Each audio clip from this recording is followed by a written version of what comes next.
أعوذ بالله من الشيطان الرجيم.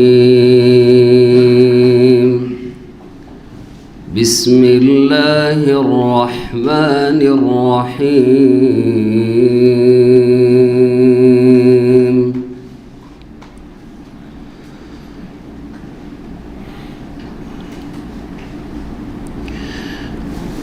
إن في خلق السماوات والأرض واختلاف الليل والنهار لآيات لأولي الألباب الذين يذكرون الله قياما وقعودا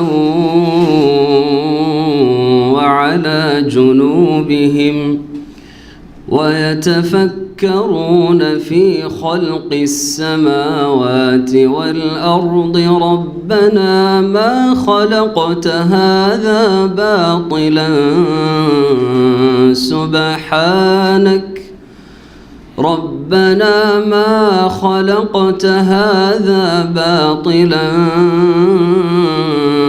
سبحانك فقنا عذاب النار ربنا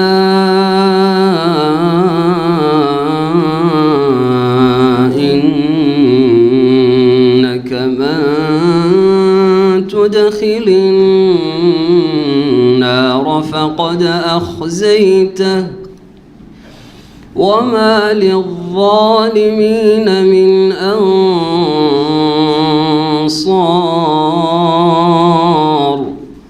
ربنا إننا سمعنا مناديا ينادي للإيمان أن آمنوا بربكم فآمنا ربنا فاغفر لنا ذنوبنا وكفر عنا سيئاتنا وتوفنا مع الأبرار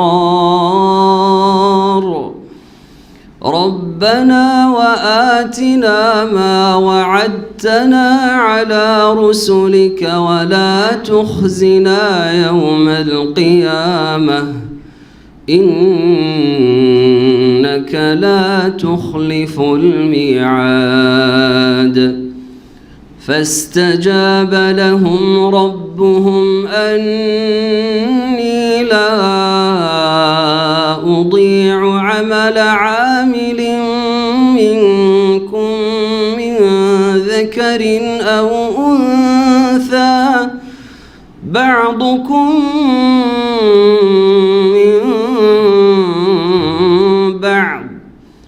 فالذين هاجروا وأخرجوا من ديارهم وأوذوا في سبيلي وقاتلوا وقتلوا لأكفرن عنهم سيئاتهم ولأدخلنهم جنات تجري من تحتها الأنهار ثوابا من عند الله والله عنده حسن الثواب لا يغرنك تقلب الذين كفروا في البلاد متاع قليل ثم مأواهم جهنم وبئس المهاد لكن الذين اتقوا ربهم لهم جنات تجري من تحتها تحتها الأنهار خالدين فيها نزلا من عند الله وما عند الله خير للأبرار وإن من أهل الكتاب لمن يؤمن بالله وما أنزل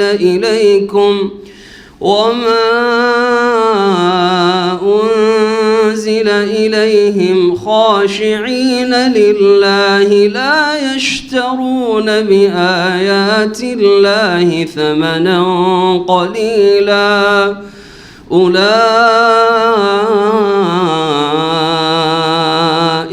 لهم أجرهم عند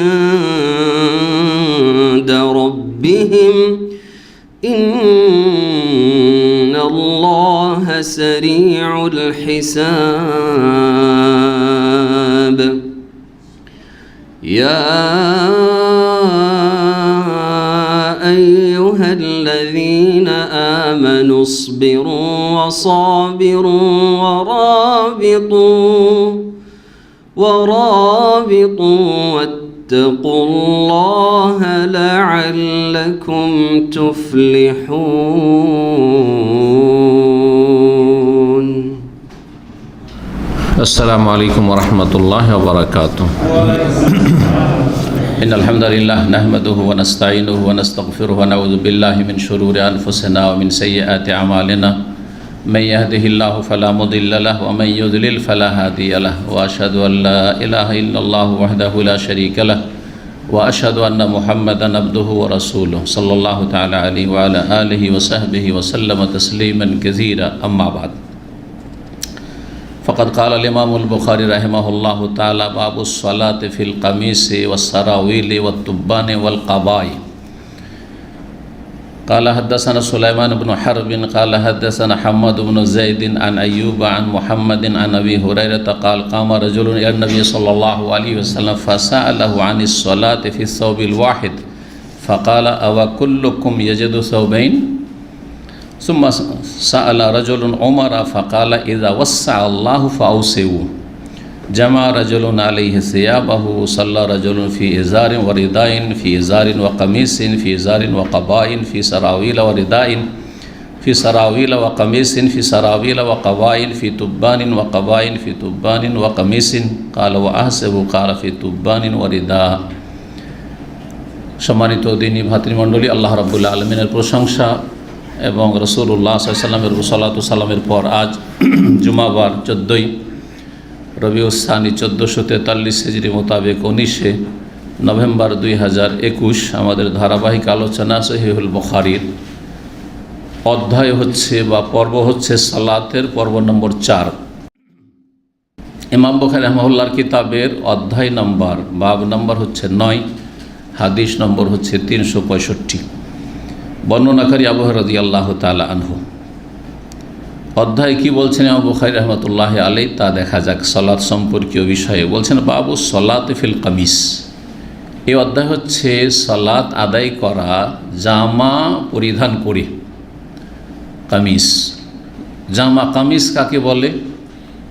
যে কোনো এমন জামা যেটাতে কি আছে, যেটাতে শরীরের ওপর ভাগ ঢাকা হয়, কাঁধ থেকে শুরু করে ঢাকা হয়, সেটা নিচে যতদূর যাক শরীরের ওপর ভাগ যেটা দিয়ে ঢাকা হয় আর তাতে সামনের দিক থেকে বোতাম থাকে, সেটা এখান পর্যন্ত বোতাম থাক, যেমন জুব্বাতে আছে বা আমাদের দেশে পাঞ্জাবিতে আছে বা ফুল শার্টগুলো অনেক আগের যুগে থাকতো ওইগুলোতে আছে। পাকিস্তানি ড্রেস সামনের দিকে বোতাম এবং এখান পর্যন্ত, অথবা যেগুলো হাওয়াই শার্ট আমরা আগের যুগে বলতাম, হ্যাঁ ফুল গোটাটাইতে বোতাম আছে, সেটা হইতে পারে। কামিজ এক কথায় এই জন্য জামা, কি ব্যাপক অর্থে কামিজ মানে জামা। মহিলাদেরও কামিজ হয়, ওইটাকে আমাদের দেশের লোকের কামিজ বলে। সোয়াকে জ বলা এটা সর্বজন বিদিত, মানে আমাদের দেশে মারুফ, সবার জানা কথা, তাই না? ইসরাইলকে আমাদের দেশের লোকেরা কি বলে? ইসরাইল বলে, তাই না? কিন্তু ইসরাইল ইংলিশে কি দিয়ে লিখেন? এস দিয়ে লিখেন, IS, তাই না? এস, তাহলে তো ইসরাইল। কিন্তু কি বলেন আপনারা? ইসরাইল। জেড দিয়েও লেখা হয় না, জে দিয়েও লেখা হয় না, তাই না? তো এরকমই কামিজ বলে থাকে আমাদের দেশের লোকেরা, কিন্তু আসলে আরবিতে সেটি হচ্ছে কামিজ। তো এরকমই আরবিতে ইসরাইল, কিন্তু আমাদের দেশের লোকেরা বলে ইসরাইল, বা ইংলিশও বলে ইসরাইল। জি, তো কামিজ বুঝে নিলাম। তাহলে জামা পরে, জুব্বাও জামা, কারণ ওপর থেকে ঢাকা আছে, নিচে যতদূর যাক বলেছি। জি, সুতরাং জুব্বাও জামা, এই অর্থে এটাও কামিজ। অসারাউইল, সিরওয়ালের বহুবচন। জি, সিরওয়ালের বহুবচন। বহুবচনটা বেশি ব্যবহৃত। কিছু কিছু শব্দ আছে এক বচন ব্যবহারই হয় না, বা অল্প ব্যবহার হয়, কিন্তু বহুবচনটা ব্যাপক হারে ব্যবহার হয়। তো সারাউইল এটা বেশি ব্যবহার হয়। কিন্তু আজকাল সিরওয়াল কিন্তু বুঝছেন আপনারা, যদি দোকানপাটে কিনতে যান পায়জামাতে কি বলেন? সিরওয়াল বলে থাকে। এটাকে আরবিতে ওয়াইয়ের জায়গায় সিরবালও বলা হয়। যেমন হাদিসে এসছে কিছু পাপের শাস্তির ক্ষেত্রে, যেমন মৃত ব্যক্তির রোদন করা, হ্যাঁ, সিরবালুন মিন কাতেরান, হ্যাঁ, বা সিরবাল। জি, সিরওয়ালের জায়গায় সিরবাল, বা দিয়ে কাছাকাছি শব্দ, সেই জন্য একই অর্থ। পায়জামা, তো সিরওয়াল কাকে বলা হয়? শরীরের নিচের দিক যা দিয়ে ঢাকা হয় আর সেটাতে সেলাই থাকে, সেটা পায়জামার আকারে হোক। এই জন্য সিরওয়ালের প্রসিদ্ধ অর্থ, কারণ আগের যুগে মানুষ প্যান্ট পরতো না, পায়জামাই পরতো, সেজন্য পায়জামা বলেই তর্জমা করে থাকে আলেম ওলামারা বা মাদ্রাসায়। কিন্তু ফুল প্যান্ট, সেটাও সিরওয়াল, সেটাও সিরওয়াল। এই যে হাঁটার খেলার ড্রেস যেগুলো আছে এগুলো সিরওয়াল, আসলে সিরওয়াল। জি, তো কেউ যদি সালাত আদায় করে পায়জামা বা প্যান্ট পরে, ফুল প্যান্ট পরে। বা তুব্বান, এই তুব্বান মানে কি? তুব্বানের ব্যাখ্যা যেটা বিশুদ্ধ, যেটা বিশেষজ্ঞরা করেছেন, যে আরবরা যে অর্থে ব্যবহার করেছে। ফাথুল বারি, ইমাম হাফেজ বিন হাজার রহমতুল্লাহ আলাইহির যে প্রসিদ্ধ কিতাব 12 খণ্ডে রয়েছে, এবং সহিহ বুখারীর যতগুলি ভাষ্য রয়েছে, সবচেয়ে প্রসিদ্ধ এবং সবচেয়ে ভালো ব্যাখ্যা বা ভাষ্য বলা যেতে পারে সারহা। ফথুল বারিতে বলেছেন যে হুয়া সিরওয়ালুন সগীর, তুব্বান হচ্ছে সিরওয়ালুন সগীর, ছোট পায়জামা। তো ছোট পায়জামা মানে কি? Half pant. আগের যুগে আমরা বলতাম আন্ডার প্যান্ট, এখন তো টাইটগুলো ব্যবহার করা শুরু হয়েছে, কারো রেডিমেড নিচ্ছেন। কিন্তু আগের যুগে সাদা কাপড় দিয়ে তৈরি করতো ভদ্র মানুষরা, পায়জামার নিচে পরতো। সেটা এই যে আরবরা যেমন পরে না, জুব্বার নিচে অনেকে হাঁটুর ওপর থেকে কিছু, এটা হচ্ছে কি, এটার নাম তুব্বান, মানে হাফ প্যান্ট, ফুল প্যান্ট নয়, কি হাফ প্যান্ট। সেটা আন্ডারে একেবারে জাঙ্গিয়া টাইট করে পরেন। আর সেটা যে জাঙ্গিয়াও 2 রকম আছে, হাফ জাঙ্গিয়া আছে, আবার ফুল জাঙ্গিয়া একটু আছে, একটু লম্বা, অথবা আর একটু ঢিলা লম্বা হোক। এক কথায় সিরওয়ালুন সাগির, ছোট ধরনের পায়জামা। জি, পাজামা কেন বলে? পা মানে পা, আর জামা মানে জামা, যা দিয়ে শরীর ঢাকা হয়। তো যা দিয়ে পা ঢাকা হয়, যা দিয়ে পা যুক্ত জামা, পায়জামা। জি, সন্ধি বিচ্ছেদ। তুব্বানের তাফসীর এইরকম রয়েছে ইমাম হাফিজ হাজারের কাছে। তারপরে হাদিসের ডিকশনারি, কোনদিন শুনেছেন যে হাদিসের ডিকশনারি আছে? হাদিসের কিতাবে যে মুশকিল শব্দগুলি এসেছে তারও কি আছে? অভিধান বা ডিকশনারি আছে। অনেক কিতাবে মর্মে লেখা হয়েছে, আইমাইকারগুলো লিখা আছে। তার মধ্যে প্রসিদ্ধ সবচেয়ে নেহায়া ফি গরিবিল হাদিস, আর নেহায়া ফি গরিবিল হাদিস, তাতে লিখেছেন ইবনুল আসির রহমতুল্লাহ আলাইহি যে তুব্বান হুয়া সিরওয়ালুন সাগীর, ছোট ধরনের পায়জামা মানে হাফ প্যান্ট। তাহলে আমরা এটা বিশুদ্ধ তাফসীর। কিন্তু বাংলা অনুবাদক, আপনাদের কাছে যে বাংলা অনুবাদটি রয়েছে তাতে কি লিখেছে? গামছার তর্জমা করেছে, গামছার তর্জমা করেছে। এই তর্জমাটি সূক্ষ্ম নয়। হ্যাঁ, ইল্লা গামছাকে কেউ যদি গামছাকে নিচের শরীরে কোমরে বাঁধলো, তাহলে লুঙ্গির সমান হইল না, তাহলে এটাকে বলতে পারেন যে এটা হচ্ছে তুব্বান। কিন্তু গামছা তো আমাদের দেশের লোকেরা কী করে? হয় গা মুছে, সেই জন্য গামছা। গামছাকে গামছা কেন বলা হয়? গাযুক্ত মুছা, গাযুক্ত মুছা। তালিল, সন্ধি বিচ্ছেদ। তালিলকে বাংলায় সন্ধি বিচ্ছেদ বলে। আরবি গ্রামে যেটা তালিল, যেমন কালা আসলে কাওয়ালা ছিল, একুল আসলে একলও ছিল, কুল আসলে ওকুল ছিল। বুঝা গেছে? তো তারপরে তালিল হয়েছে, মানে সন্ধি বিচ্ছেদ হয়েছে। ঠিক তেমনি গা মুছা, এখন ওইটাকে হালকা গা মুছা পড়তে ভারী লাগে না, গামছা সব সংক্ষেপ করে দিলাম, বোঝা গেছে? জি। তো আসলে গামছার অর্থটি সূক্ষ্ম নয় এখানে। জি, অনেক অনুবাদক এইভাবে বিভিন্ন জায়গায় ভুলগুলি করে থাকেন। আমরা যথাসাধ্য চেষ্টা করবো সেগুলি সংশোধন করে দেওয়ার, আমাদের যতটা এলেম আছে বা যতটা আমাদের এলেম পৌঁছিবে সহি শুদ্ধ পর্যন্ত। জি। ওয়াল কাবা, কাবা, কাবা কোন জামা? কাবাকে উর্দু ভাষীরা চোগা বলে, কাবা। তাহলে কাবা কী জিনিস? কাবার সংজ্ঞাতে যেটা লিখেছেন ভাষ্যকারগণ সেটা হচ্ছে যে এমন জামা, সেটাও জামা শরীরের ওপর ভাগ থেকে পরা হয়, কিন্তু যার পিছন দিকে ফাটল রয়েছে, সামনের দিকে আমার জুব্বা বা আপনাদের জুব্বা যতগুলি আছে সেগুলোতে কী আছে? সামনের দিক থেকে ফাটল আছে, তাই না? সে বোতাম লাগা থাক, অথবা অনেকগুলিতে আছে একটু ফাটল থাকে কিন্তু বোতাম লাগা থাকে না, আছে না এরকম? সামনের দিকে ওটা কামিজ, কিন্তু পিছন দিকে যদি থাকে তাহলে ওটার নাম হচ্ছে কাবা। যেমন আমাদের সে মেয়েদের যে জামাগুলি, ফ্রকগুলি ব্যবহার হয় সেটা পিছন দিকে ফাটল থাকে, থাকে না? থাকে না? জি হ্যাঁ। তো এইরকম জামাও আরবরা সেই যুগে ব্যবহার করত, যে পেছন দিকে ফাটল থাকতো মাথা ঢোকাবার জন্য। শাক্কুন আল্লাযী ফীহি শাক্কুন মিন খালফিহি, পেছন দিক থেকে যার ফাটল রয়েছে সেখানে বোতাম লাগানো থাক অথবা নাই থাক, এর নাম হচ্ছে কাবা। তাহলে তো এগুলি পরিধান করে সালাত আদায় করার বিধান করতে পারে, শরীর ঢাকলে হলো। আসল হচ্ছে শরীর ঢাকতে হবে যতটা ঢাকা আবশ্যক, অবশ্যই আবশ্যক, আর যেগুলি হচ্ছে আবশ্যক নাই কিন্তু ঢাকা ভালো সেটা ঢাকবেন, উত্তম বা সুন্নাত। এখন হাদিস দেখি। আবু হুরায়রা রাদিয়াল্লাহু তাআলা আনহু থেকে বর্ণিত, বলছেন কামা রাজুল ইলা নবী সাল্লাল্লাহু আলাইহি সাল্লাম, জনৈক ব্যক্তি নবী সাল্লাল্লাহু আলাইহি সাল্লামের কাছে দাঁড়ালেন, দাঁড়িয়ে জিজ্ঞাসা করলেন। তাহলে বোঝা যাচ্ছে যে দাঁড়িয়ে জিজ্ঞাসা করা জায়েজ, দাঁড়িয়ে জিজ্ঞাসা করা। বিভিন্ন অনুষ্ঠানে আমাদের কী করে? দাঁড়িয়ে জিজ্ঞাসা করে। ছোটোখাটো অনুষ্ঠান আছে, অথবা ওখানে আপনার বসে জিজ্ঞাসা করলেও দেখতে পাচ্ছে, জিজ্ঞাসা যে করছে সেও দেখতে পাচ্ছে জিজ্ঞাসিত ব্যক্তিকে, এবং জিজ্ঞাসিত ব্যক্তি আমিও দেখতে পাচ্ছি, তাহলে বসে বসে জিজ্ঞাসা করেন, অসুবিধা নেই, বসে জিজ্ঞাসা করেন। কিন্তু অনেক লোক অথবা ওই যে বড় প্রোগ্রামগুলি আমাদের হয় দুবাই, সেগুলোতে করে কি একটা করে মাইক ধরিয়ে দিয়েছে প্রশ্নকারীকে, তো দাঁড়িয়ে যায়, দাঁড়িয়ে গিয়ে তখন জিজ্ঞাসা করে। তো দাঁড়িয়ে জিজ্ঞাসা করা তাহলে জায়েজ, একটু এই মাসলা এই হাদিস থেকে আমরা ইস্তেমাদ করলাম, বেয়াদবি নয়। কেউ যদি বলে আপনি শেখ বসে আছেন, এলএম শিখতে হবে, বসে বসে আপনি দাঁড়িয়ে দাঁড়িয়ে কেমন জিজ্ঞেস করছেন, বলতে তো পারে কেউ, জায়েজ। দাঁড়ালেন জনৈক ব্যক্তি নবী সাল্লাল্লাহু আলাইহি ওয়াসাল্লাম উদ্দেশ্যে, ফাসআলাহু আনিস সালাতি ফিস সাবিল ওয়াহিদ, তারপরে নবী সাল্লাল্লাহু আলাইহি ওয়াসাল্লামকে জিজ্ঞেস করলেন একটি কাপড়ে সালাত আদায় করা সম্পর্কে, যে কেউ শুধুমাত্র একটি কাপড় পরিধান করে সালাত আদায় করতে পারবে কি না। এর আগে কিন্তু আমরা মশলা নিয়ে আলোচনা গত সপ্তাহগুলোতে করেছি এই বিষয়টি, জায়েজ না জায়েজ নয়? সতর ঢাকলেই হলো, সতর ঢাকলেই হলো। বড় যদি থাকে তাহলে কি করতে হবে? কাঁধ সহ হাঁটু পর্যন্ত ঢাকতে হবে। আর যদি বড় না থাকে, সংকীর্ণ থাকে, তাহলে ফাত্তাজির বিহি, তাহলে লুঙ্গি বেঁধে নাও, হ্যাঁ, কোমরে বেঁধে নেন, নাভি থেকে শুরু করে আর টাকনু সহ, ওটা কী বলছে আপনার হাঁটু সহ ঢেকে নেন, ব্যাস হয়ে গেল। বড় থাকলে কাঁধ অবশ্যই ঢাকতে হবে।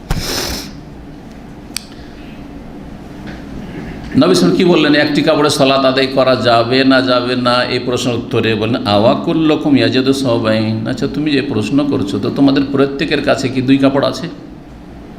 তোমাদের প্রত্যেক ব্যক্তি কি দুইটি কাপড়ের মালিক? সবাই পাবে? সবার ঘরে নেই। তার মানে সেই যুগে অধিকাংশ লোকের কাছেই দুটো কাপড় একসাথে পরবে এরকম ব্যবস্থা ছিল না। এজারও আছে, লুঙ্গিরও ব্যবস্থা আছে, আর চাদরও আছে। এমন চাদর আছে তো লুঙ্গি নেই, লুঙ্গি আছে তো চাদর নেই, অথবা কামিজ জামা আছে তো পায়জামা নেই, পায়জামা আছে তো জামা নেই। সুবহানাল্লাহ। এখন আছে এরকম কোনো গরিব লোকও খুঁজে পাবেন যে শুধুমাত্র একটা লুঙ্গি আছে, ওপরে একটা গামছাও নেই? আছে? আমাদের সে গ্রামে গঞ্জের লোকেরা কী করে, নিচের লুঙ্গি পরে আছে, তারপরে গেঞ্জিও আছে, তারপরেও গামছা পরে সালাত আদায় করতে আসে। এটা গ্রামের দৃশ্য, তাই না? তাহলে তিনটা কাপড় হলো তার কাছে, একটা গামছা, একটা গেঞ্জি, তারপরে একটা হচ্ছে লুঙ্গি। প্রত্যেকে কি তোমাদের দুটো কাপড় পাই? দুটো কাপড় নাই, সুতরাং জায়েজ, জায়েজ। সুম্মা সাআলা রাজুলুন উমারা, তারপরে জনৈক ব্যক্তি উমর রাদিয়াল্লাহু তাআলা আনহুকে জিজ্ঞেস করলো, ফাকাল, এই বলে, ইযা ওয়াসা আল্লাহ ফাকালা, তখন উমর রাদিয়াল্লাহু উত্তরে বললেন, মানে এই প্রশ্নই করেছিলেন উমর রাদিয়াল্লাহু জামানে। তার নবী সাল্লাল্লাহু আলাইহি জামানে কি উত্তর ছিল? যে মানুষের অভাব আছে, সবাই কোথায় পাবে দুটো করে কাপড়, যে তুমি দুটো কাপড় কথা জিজ্ঞেস করছো? একটি কাপড় হলো জুতাতে সালাত হবে, সালাত পড়ো, কোনো অসুবিধা নেই।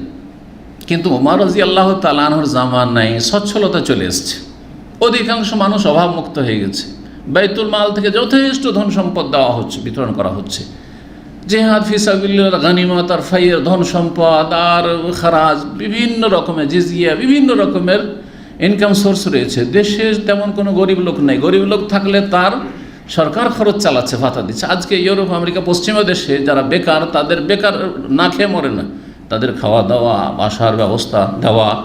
এই করোনার যুগে কোনো কাজকর্ম নাই, সুতরাং তোমার যতটা লাগে সব দিচ্ছে। এটা অনেকে মনে করে, ও দেখো দেখো দেখো কত সুন্দর ওখানকার সিস্টেম। আরে 1400 বছর আগে যখন মানুষের মাঝে সভ্যতা ছিল না, তখন ইসলাম এই শিক্ষা দিয়েছে। আপনি তার কেন ইসলামের কেন প্রশংসা করছেন না? খোলাফের রাশেদিনের জমানার কেন প্রশংসা করছেন না? সেটাকে আপনি মডেল হিসাবে কেন নিচ্ছেন না? আপনি তো মুসলিম, আপনি কাফেরদের প্রশংসা করছেন, যারা ইসলাম থেকে শিখেছে সভ্যতা, ইসলাম থেকে শিখেছে এই অর্থনীতি। জি,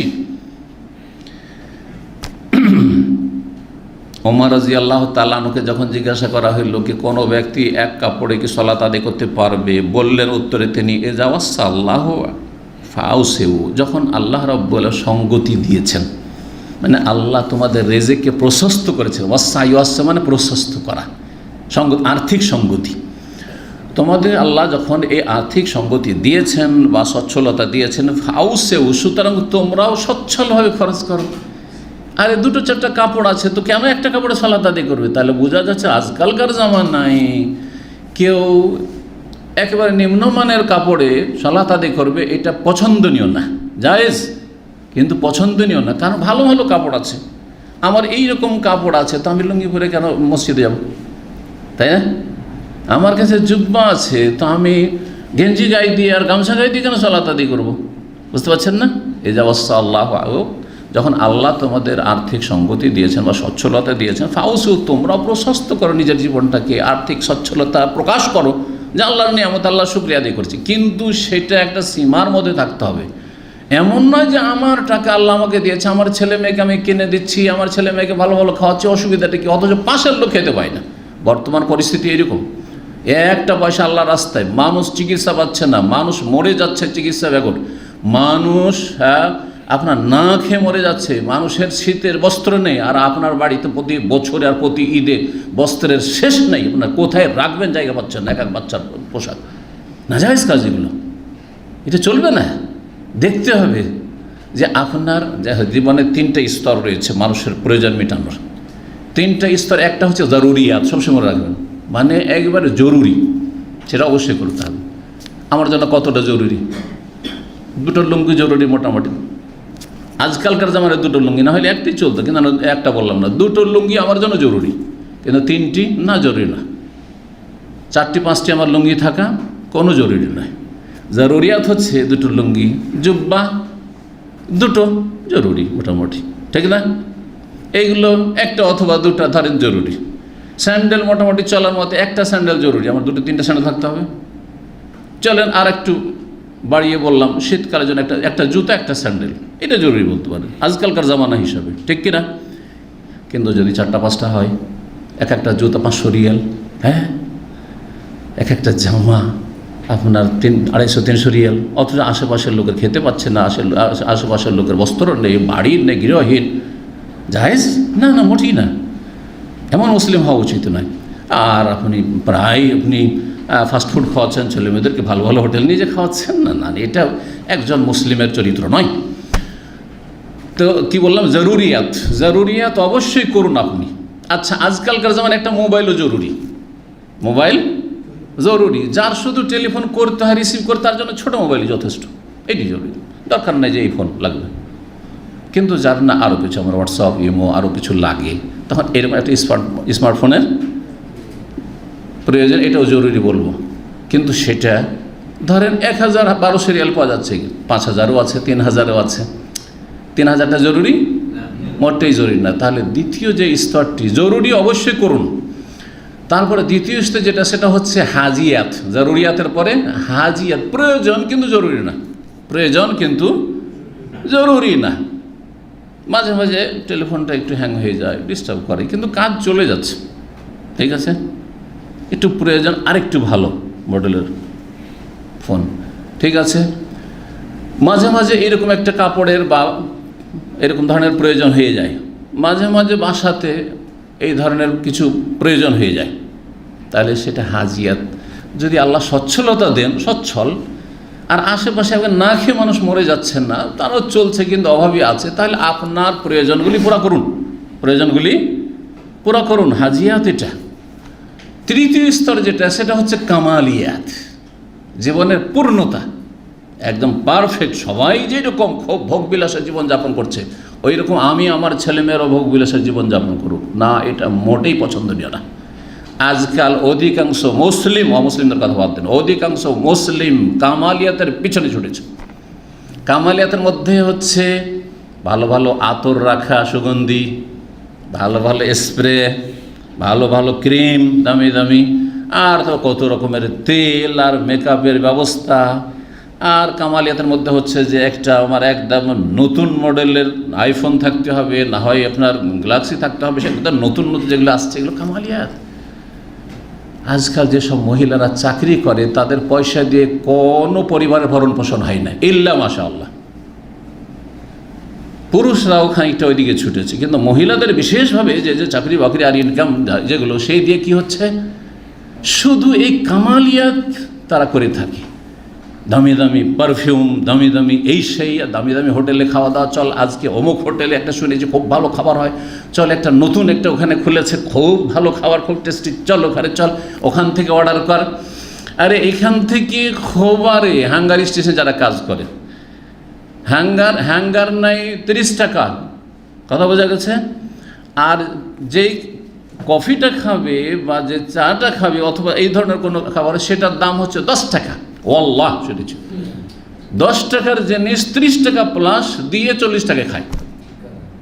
আল্লাহ হারাম এগুলো। এই জন্য আল্লাহ নিয়ামত দেননি, এই জন্য আল্লাহ নিয়ামত দেননি। আস্তাগফিরুল্লাহ ওয়া আতুবু ইলাইহি। কখনো না। আপনাকে আল্লাহ দিয়েছেন, আপনি পাশে দেখেন আশেপাশে কত লোক অসহায় রয়েছে, কত লোকের এখানে কাজ নেই, কত লোক একামা বানাইতে পারে না, কত লোক এখান থেকে টিকিট নেই যেতে পারছে না, কত লোক কত অভাবে আছে, সেগুলো না করে আপনি এখানে ফুটানি মারাচ্ছেন। আউযুবিল্লাহি মিনাশ শাইতানির রাজিম। আল্লাহ যেন হেফাজত করেন। তাহলে 3টা স্তর বুঝতে পেরেছেন। জরুরি কাজগুলি অবশ্যই করুন, হাজিয়াত প্রয়োজন আছে, আল্লাহ দিয়েছে যথেষ্ট, আলহামদুলিল্লাহ ইনকাম আছে, আর আমি দান সাদকাও করছি, ওটাও ঠিক রেখেছি, ব্যালেন্স ঠিক রেখেছি, আর কিছু প্রয়োজনও পুরা করছি, একটু করেন, অসুবিধা নেই। মাঝে মধ্যে করেন, অসুবিধা নেই। জানেন, যারা ফ্যামিলি নিয়ে থাকেন তারা সমুদ্র বিচে যান না? এক লোকের সেই জামানায় বেতন আমার বেতনের চাইতে দ্বিগুণের বেশি। সেও একজন মৌলভী সাহেব, পাকিস্তানের। সে আমাকে টেলিফোন করেছে, 2004-05 ঘটনা। বলছে যে শেখ, পরিচিত মানুষ, ভালো একটা চাকরি করে, বলছে শেখ কিছু টাকা ধার দিতে পারবেন, কিন্তু তার সম্পর্কে আগে আমি অলরেডি শুনে নিয়েছি আমার উর্দুভাষী ভাইদের কাছে যে ওকে কখনো ধার দিবেন না। ও যদি একবার ধার পেয়ে যায়, ও মৌলভী সাহেব ঠিক, কিন্তু ও আপনাকে যে পরেশান করে ছাড়বে, আপনি ভদ্র মানুষ, কখনো দেবেন না, না চাইলে দেবে না, এত বদ চরিত্র। বলছে 500 টাকা দিয়ে আমি পরীক্ষা করেছি, একজন নিউ মুসলিম আমাকে বলেছিল। তা আগে থেকে আমি সতর্ক সাবধান ছিল, অলরেডি আমার কাছে নলেজ ছিল। আমি বললাম জাযাকাল্লাহ খায়ের। যখন চাইলো আমাকে, তো আমি বললাম যে আপনার বেতন আমার ডবল, আর আমার দেখেন বাচ্চা, তখন প্রায় আমার 9টা ছিল না, কিন্তু 7টা বা 6টা তো ছিলই, 5টা-6টা ছিল মোট কথা, মনে নেই ঠিক। তো আমার এত বড় সংসার, তো আপনাকে কি করে আমি ধার দিতে পারি? অথচ আমি ইচ্ছা করলে আলহামদুলিল্লাহ আমি এমনভাবে জীবনযাপন করি যে কোনো 500 টাকা আমি ধার দিতে পারবো, কিন্তু জানি যে একে দিলে আর ফিরে আসবে না, মুশকিল আছে। তা আমি বললাম কী করে দিতে পারি বলেন দেখি। তো পরে ওর খবর নিলাম যে এই লোক এত টাকা বেতন পায়, ধরেন 3.5 থেকে 4,000 যদি বেতন পায়, চিন্তা কম নাকি, এতটা রিয়াল। তো সে যদি ধার চায়, কেন ধার চায়? তো অন্য যারা আরও মানে তার সাথে সম্পর্ক রাখে, জিজ্ঞেস করলাম ব্যাপারটা কি। বলছে যে ও যখন কর্নিশে যায় ফ্যামিলি নিয়ে, তখন গেল সুপার মার্কেটে, সেখান থেকে পানি কিনবে, তারপরে ওই আপনার প্রত্যেকের জন্য একটা করে 7 আপ বা ওই ধরনের, এই যে বড় বোতল না, যে ফ্যামিলির জন্য একটা বড় বোতল কিনে নিলি 7 আপের, না না না এইরকম না, প্রত্যেকের জন্য পেপসি 7 আপ আলাদা আলাদা আলাদা আলাদা, ওই যে আপনার কি এইগুলো বলে স্টিলের না কিসের, অ্যালুমিনিয়ামের, সেগুলো। চিন্তা করেন এইভাবে জীবনযাপন করে, আমরা জীবনে করি না এরকম।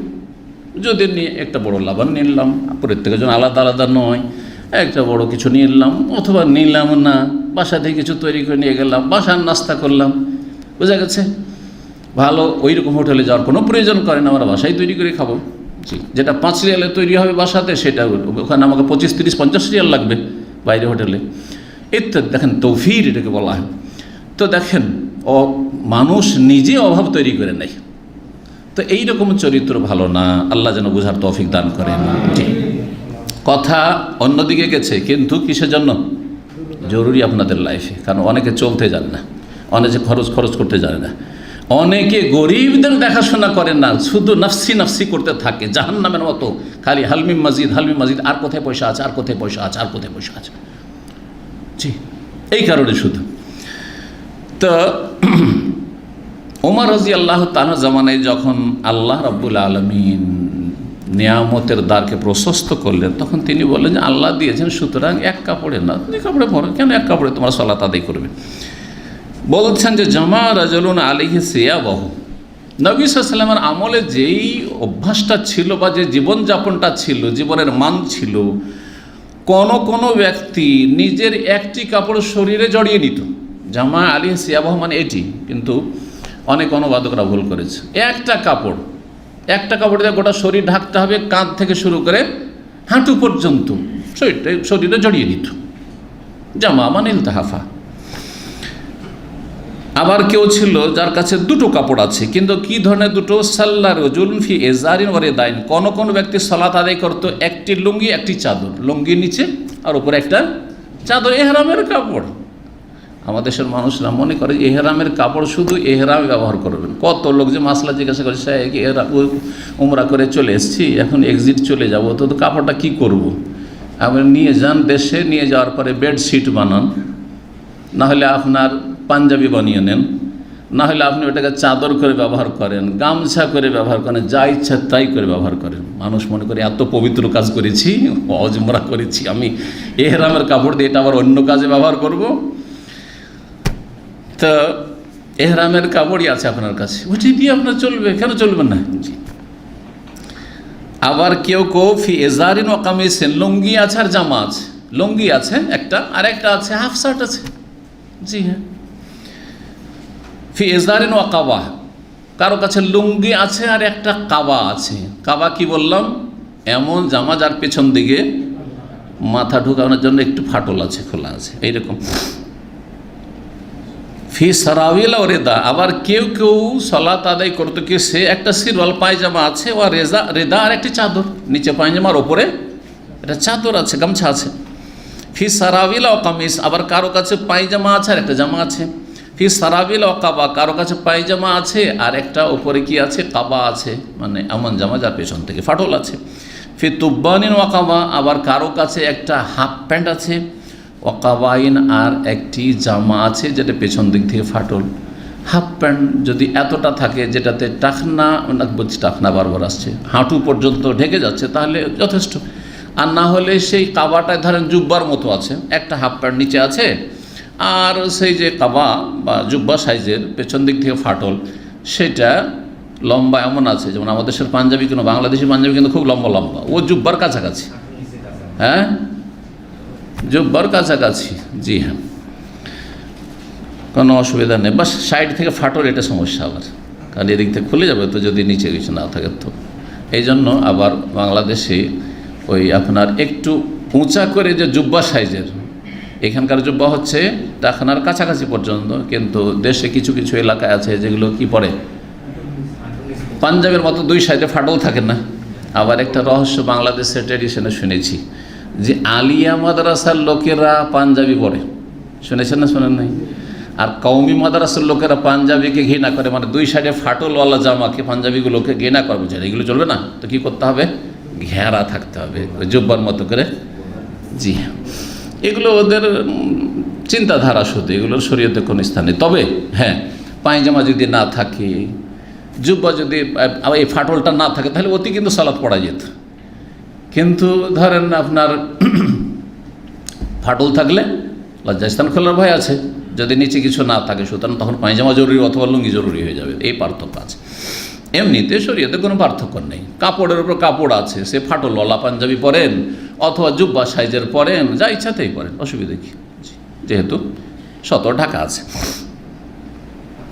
বলছেন আবার কেউ কেউ সালাত আদায় ফিস সারাবিল অকামিস, পায়জামা আছে আর জামা আছে, ফিস সারাবিল অকাবা, পায়জামা আছে আর কাবা আছে, ফি তুব্বান অকাবা, অথবা হাফ প্যান্ট আছে আর কাবা আছে, ফি তুব্বান অকামিস, হাফ প্যান্ট আছে আর জামা আছে। কাল আহসে বহু কাল, আমার ধারণা হচ্ছে যে এইটাও বলেছেন, কারো কাছে হাফ প্যান্ট আছে ও রেদা এবং চাদর আছে, হাফ প্যান্টের চাদর। তো যেমনটা বললাম, হাফ প্যান্টের চাদর যদি হয় তাহলে এমন হাফ প্যান্ট হইতে হবে যেটাতে হাঁটু ঢেকে যাচ্ছে, মানে রান ঢেকে যাচ্ছে, হাঁটুর পর্যন্ত হলেও চলবে। আর না হইলে বড় চাদর আছে, যে চাদরটাতে দিয়ে জড়িয়ে নিলে কি হবে, হাঁটু পর্যন্ত ঢেকে যাবে। জি, 366 নম্বর হাদিস, ইবনে উমর রাদিয়াল্লাহু তাআলা আনহুমা থেকে বর্ণিত, কালা সাআলা রাজুল রাসূলুল্লাহ সাল্লাল্লাহু আলাইহি ওয়াসাল্লাম, জনৈক ব্যক্তি জিজ্ঞেস করলেন রাসূলুল্লাহ সাল্লাল্লাহু আলাইহি ওয়াসাল্লামকে, ফাকালা মা ইয়ালবাসুল মুহরিমু, এহরাম অবস্থায় থাকা ব্যক্তি, মুহরিম ব্যক্তি কোন ধরনের পোশাক পরবে? মুহরিম, কিন্তু এর নাম কি? মুহরিম। তো মুহরিম কাকে বলে? যে এহরামকারী, মানে এহরামের নিয়তে বা হজ উমরার নিয়তে, হজ অথবা উমরার নিয়তে ইবাদতে প্রবেশ করে গেছে।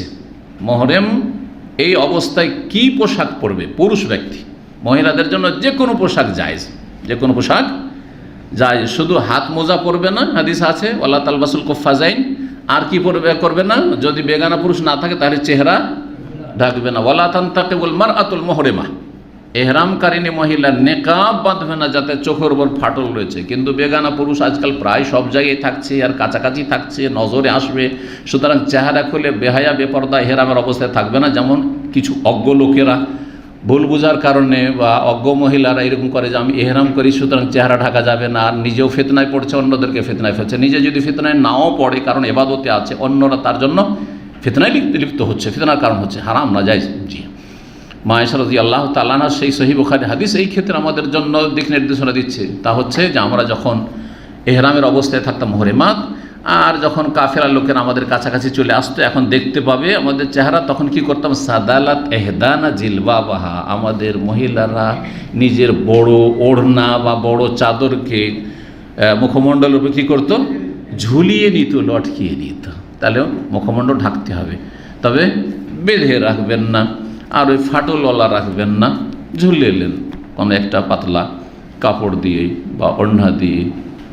জি, চেহারা ছুঁয়ে গেলে কোনো অসুবিধা নেই, কারণ অনেক মনে হয় চেহারা ছুঁইতে হবে না। সুতরাং দেখেছেন হজের মৌসুমে যারা গিয়েছেন দেখেছেন কিছু কিছু দেশের মহিলারা আসে, মাথায় একটা টুপি পরে আসে, এইভাবে টুপিটা থাকে, যাতে করে টুপির ওপর দিয়ে যখন এইটা থাকবে চোখের উপরে, মানে ওই পাতলা কাপড়টা থাকবে, তখন যাতে চেহারা স্পর্শ না করে ওই কাপড়টা। এটাও তাদের ভুল বোঝা, না, এটা উদ্দেশ্য নেই, এটা উদ্দেশ্য নেই।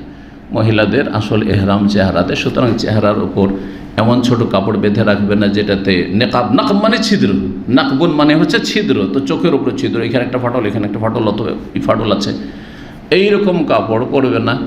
কিন্তু সামনে পাতলা কাপড় যাতে ঝুলিয়ে নেবে, যাতে রাস্তাও দেখতে পায়, আর বেহায়া বেপর্দা না হয়, আর কেউ ফিতনায় না পড়ে, এবং শরীয়তের বিধান মেনে চলতে পারে এই অবস্থাতে। পুরুষদের ক্ষেত্রে সেলাইকৃত কাপড় পরা যাবে না, সেলাইকৃত কাপড় পরা যাবে না। সেলাইকৃত বলতে উদ্দেশ্য হচ্ছে এমন কাপড় যেটা শরীরের গঠনে তৈরি করা হয়েছে। ভালো করে শুনেন, কারণ অনেকে বুঝে না। সুতরাং বেল্টের সেলাই আছে, মাসলা জিজ্ঞাসা করে যে বেল্টতে সেলাই আছে, এটা পকেট সেলাই করা আছে, তাই না? সুতা আছে, না না না, এরকম না। অথবা আপনার একটা এহরামের কাপড়, আর এহরামের কাপড় একটু ছিঁড়ে গেছিলো, সে যেটা রিফু করেছে, বলছে এটা তো সেলাই করা আছে। এটা উদ্দেশ্য কি? এটা উদ্দেশ্য নয়, কিন্তু উদ্দেশ্য হচ্ছে শরীরের গঠনে যা তৈরি করা হয়েছে। সুতরাং এমন কাপড় যদি হয় যেটাতে একটা কোনো সেলাই দেখতে পাচ্ছেন না, আর মেশিনের মাধ্যমে তৈরি করেছে শরীরের গঠনে, ধরুন গেঞ্জিতে কোনো জায়গায় সেলাই নাই, এবার গোটাটা এভাবে তৈরি করেছে, হয়তো পারে এরকম কিছু কাপড় আছে, সেটাও চলবে না। তো উদ্দেশ্য হচ্ছে শরীরের গঠনে যেসব পোশাক তৈরি করা হয়ে থাকে, গেঞ্জি হোক আর ফুল প্যান্ট হোক, হাফ প্যান্ট হোক বা পাঞ্জাবি হোক আর জুব্বা হোক, সেলাই করা কাপড় শরীরে পরা যাবে না। তো ওই কথাটি এখানে বলছেন, যে কথাটি বলছিলাম যে এই মুহরিম আর মাহরাম, মুহরিম আর মাহরাম এই দুটো শব্দে অনেকে পার্থক্য করেন না, অনেক লেখক পার্থক্য করেন না। আমি একজন জেনারেল লাইনে শিক্ষিত, আমাদের দেশে কিছু লেখক আছে যারা আবেগী লেখক, মানে কোনো আলেম না, কিন্তু ইসলাম সম্পর্কে সে বড় রাইটার হতে চায়, লেখক হতে চায়। এইরকম লোকেরা অনেকেই কিন্তু হজের ওপর বই লিখেছে, ওমরার বই লিখেছে। আর বিভিন্ন বাংলা বই আমার চোখের সামনে যখন এসেছে আমি দেখেছি, তো ওতে লিখছে যে এই আপনার মাহরাম আর মুহরিম। তো মাহরাম মানে কি এখন আপনাদের জিজ্ঞেস করি, তারপরে আমি নিজে ব্যাখ্যা করব। এমন পুরুষ ব্যক্তি যার সাথে স্থায়ীভাবে কোনো মহিলার বিবাহ হারাম বা নিষিদ্ধ, সেই ব্যক্তি মাহরাম, অথবা স্বামী। একজন মহিলার জন্য তার স্বামী মাহরাম, আর না হলে তার এমন ঘনিষ্ঠ আত্মীয় যার সাথে তার চিরকাল বিয়ে হারাম, বাপ, ছেলে, আপন ভাই, বৈমাতৃ ভাই, বৈপিত্র ভাই, দুধ ভাই, হ্যাঁ, আপন চাচা, শুধু চাচা বললে হবে না, আপন মামা ইত্যাদি, এইভাবে যেগুলো আছে এগুলো মাহরাম। কিন্তু দুলাভাই মাহরাম, বিয়ে করা তো হারাম। দুলাভাইকে বিয়ে করা যাবে? কে বললো যাবে? আপনার স্ত্রী বেঁচে আছে, বিয়ে করেন তো দেখি। জায়েজ? ওয়ান তাজমাউ বাইনাল উখতাইন, আল্লাহ কোরআন স্পষ্ট বলেছে দুই বোনকে একসাথে একত্রিত করা হারাম, আল্লাহ বলছেন। আর বলছে যাবে। স্ত্রী মারা গেলে অথবা তালাক দিলে, স্ত্রী মারা গেলে এই মাসলাও শুনে রাখেন, স্ত্রী মারা গেলেও বিয়ে করতে পারবেন, আর স্ত্রীকে তালাক দেওয়ার পরে আপনার শালিকাও রাজি আর শালিকার অভিভাবকও রাজি। চলো আমার ওই মেয়েটা ভালো ছিল না, তালাক নিয়ে এনেছে, কিন্তু আমি জামাই ভালো, আমি এই জামাইকে ছাড়বো না। ধরেন আপনার শ্বশুর অভিভাবক, সেও স্বেচ্ছায় বিয়ে দিচ্ছে, আর এক মেয়ে দিচ্ছে, বিয়ে করা যায় কিনা? তালাক স্ত্রীকে দিয়ে ইদ্যত পার হইতে হবে কিন্তু, কারণ ইদ্যতের অবস্থা আপনার স্ত্রী আপনার বান্ধনে আছে। ইদ্যত পার করার পরে আপনার স্ত্রীর বোনকে বিয়ে করতে পারবেন, মরে যাওয়ার পরে আপনি আপনার শালিকাকে বিয়ে করতে পারবেন। তাহলে এই জন্যই দুলাভাই মাহরাম নয়, কারণ অস্থায়ী হারাম, অস্থায়ী হারাম। এমনকি যে কোনো বিবাহিতা মহিলাই তো আমাদের জন্য হারাম, কিন্তু অস্থায়ী হারাম। বোঝা গেছে না? এমনকি অমুসলিমদের স্ত্রী যদি বিবাহিতা হয়, কিতাবিয়া ইহুদি খ্রিস্টানদের মেয়ে বিয়ে করা জায়েজ আছে, যদিও অনুত্তম,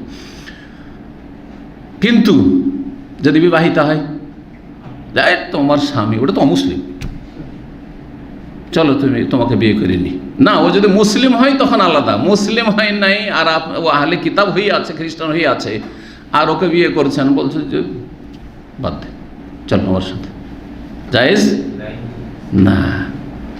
আল মুহসানাত মিনান নিসা, আল্লাহ বলছেন যে আল মুহসানাত মানে এখানে কিন্তু সতী সাধ্যের আফিফাত না, এখানে মুতাজাওয়াজাত, বিবাহিতা মহিলাকে বিয়ে করা হারাম। কোরআনে কারিমে ৫ম পারার প্রথম আয়াত। তো যে কোনো মহিলা পৃথিবীতে যে ম্যারিড বিবাহিতা, তাকে বিয়ে করা হারাম। তো বলবেন যে তাহলে যেসব বিবাহিতা মহিলা তার আমি মাহরাম নাকি? হ্যাঁ, না, কখনো না। কারণ বিবাহিত মহিলা কতক্ষণ হারাম? যতক্ষণ তার বন্ধনে আছে, কিন্তু তার কাছ থেকে তালাক নিয়ে নিল, তার স্বামী মারা গেল, তারপর বিয়ে করেন আপনি, ইদ্যত পার হয়ে, ঠিক না? এই জন্য বললাম মাহরাম এমন পুরুষ ব্যক্তি, পুরুষ আবার সাবালক হইতে হবে, নাবালক নয়। তাহলে 12 বছর বয়স, 13 বছর বয়স ছেলে এখনও সাবালক হয়নি, এ কি মাহরাম? না, মাহরাম না। হ্যাঁ, সাবালক হলে ঠিক আছে। সাধারণত ছেলেরা সাবালক 15 বছরে, সাধারণত 15 বছরে, তার আগেও হইতে পারে, আবার তাতে লেট হইতে পারে। তো মাহরাম হওয়ার জন্য কী হইতে হবে? এমন সাবালক পুরুষ, তাহলে আমরা লাগিয়ে দেবো, তাহলে ক্লিয়ার হবে। এমন সাবালক পুরুষ যার সাথে স্থায়ী বিয়ে হারাম, সেই ব্যক্তি হচ্ছে মহিলাদের জন্য, ওই সব নিকটাত্মীয় মহিলাদের জন্য মাহরাম, অথবা তার স্বামী, এটা মাহরাম। আর মুহরিম মানে কি? এহরাম অবস্থায় যে লোক আছে তার নাম হচ্ছে মুহরিম।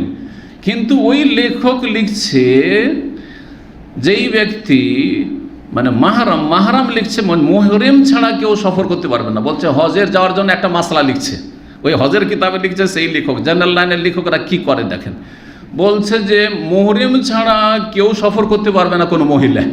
বুঝতে পারছেন? মুহরিম ছাড়া না মাহরাম ছাড়া? তো দিন সম্পর্কে জ্ঞান না থেকে লেখার প্রবণতা, যে আমি একটা রাইটার হব, একটা স্কলার হব, এটা কিন্তু ভারত, বাংলাদেশ, পাকিস্তানে খুব বেশি কাজ করছে। আরবরা এটা করে না। আরবদের অযোগ্যরা কলম ধরেন না। আমরা কলম ধরে লিখতে ভয় পাই, কারণ আরব দেশে আমরা পড়ে শুনে মানুষ হয়েছি, কিন্তু আমার দেশের লোকেরা ভয় পায় না। এমন এমন ছাত্র ভাই লিখে, এটা বই লিখেছে, বই লেখার পরে বলছে শেখ কিচ্ছু না, আপনাদের মতো এখানে লেখাপড়া করে, তারপরে একটা সলাতের বই লিখেছে। এরকম মেলা ঘটনা আছে, তার মধ্যে একটা বলছি। তার বলছে যে শেখ আপনি সম্পাদনা করে দেবেন। বললাম মনে মনে যে তোমার যোগ্যতা বা কি, তুমি একটা কেতাবুস সলাতের উপর আলবানির মতো, ইবনে বাজের মতো সলাতের উপর বই লিখবে, আর তারপর আমি সম্পাদনা করব, দিয়ে আমি গুনহার ভাগী হব, যতই ঠিক লিখো।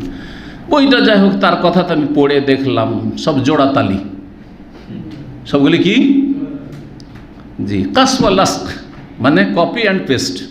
বিভিন্ন কিছু নিয়েছে আলবানির কিতাব থেকে, কিছু নিয়েছে ইবনে বাজের কিতাব থেকে, কিছু নিয়েছে ইকবাল গিলানির কিতাব থেকে, আর নেওয়ার পরে কী করেছে, কপি পেস্ট, কপি পেস্ট। বুঝেন না কপি পেস্ট? আজকাল ফেসবুকে যারা ইসলামের ওপর বিভিন্ন স্ট্যাটাস লিখছে, তারা অধিকাংশ কিন্তু কপি অ্যান্ড পেস্ট।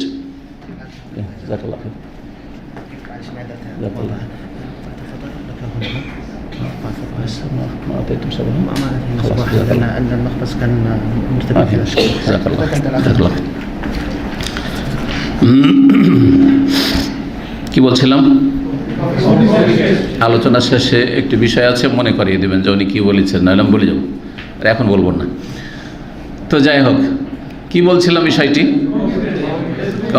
এইরকম বই লিখবেন না, এইরকম বই লিখবেন না, আপনার এলমি যোগ্যতা নেই। আর বই লিখলে কি করবেন, ওই মুহরিমকে মাহরাম, মাহরামকে মুহরিম বানিয়ে দিবেন।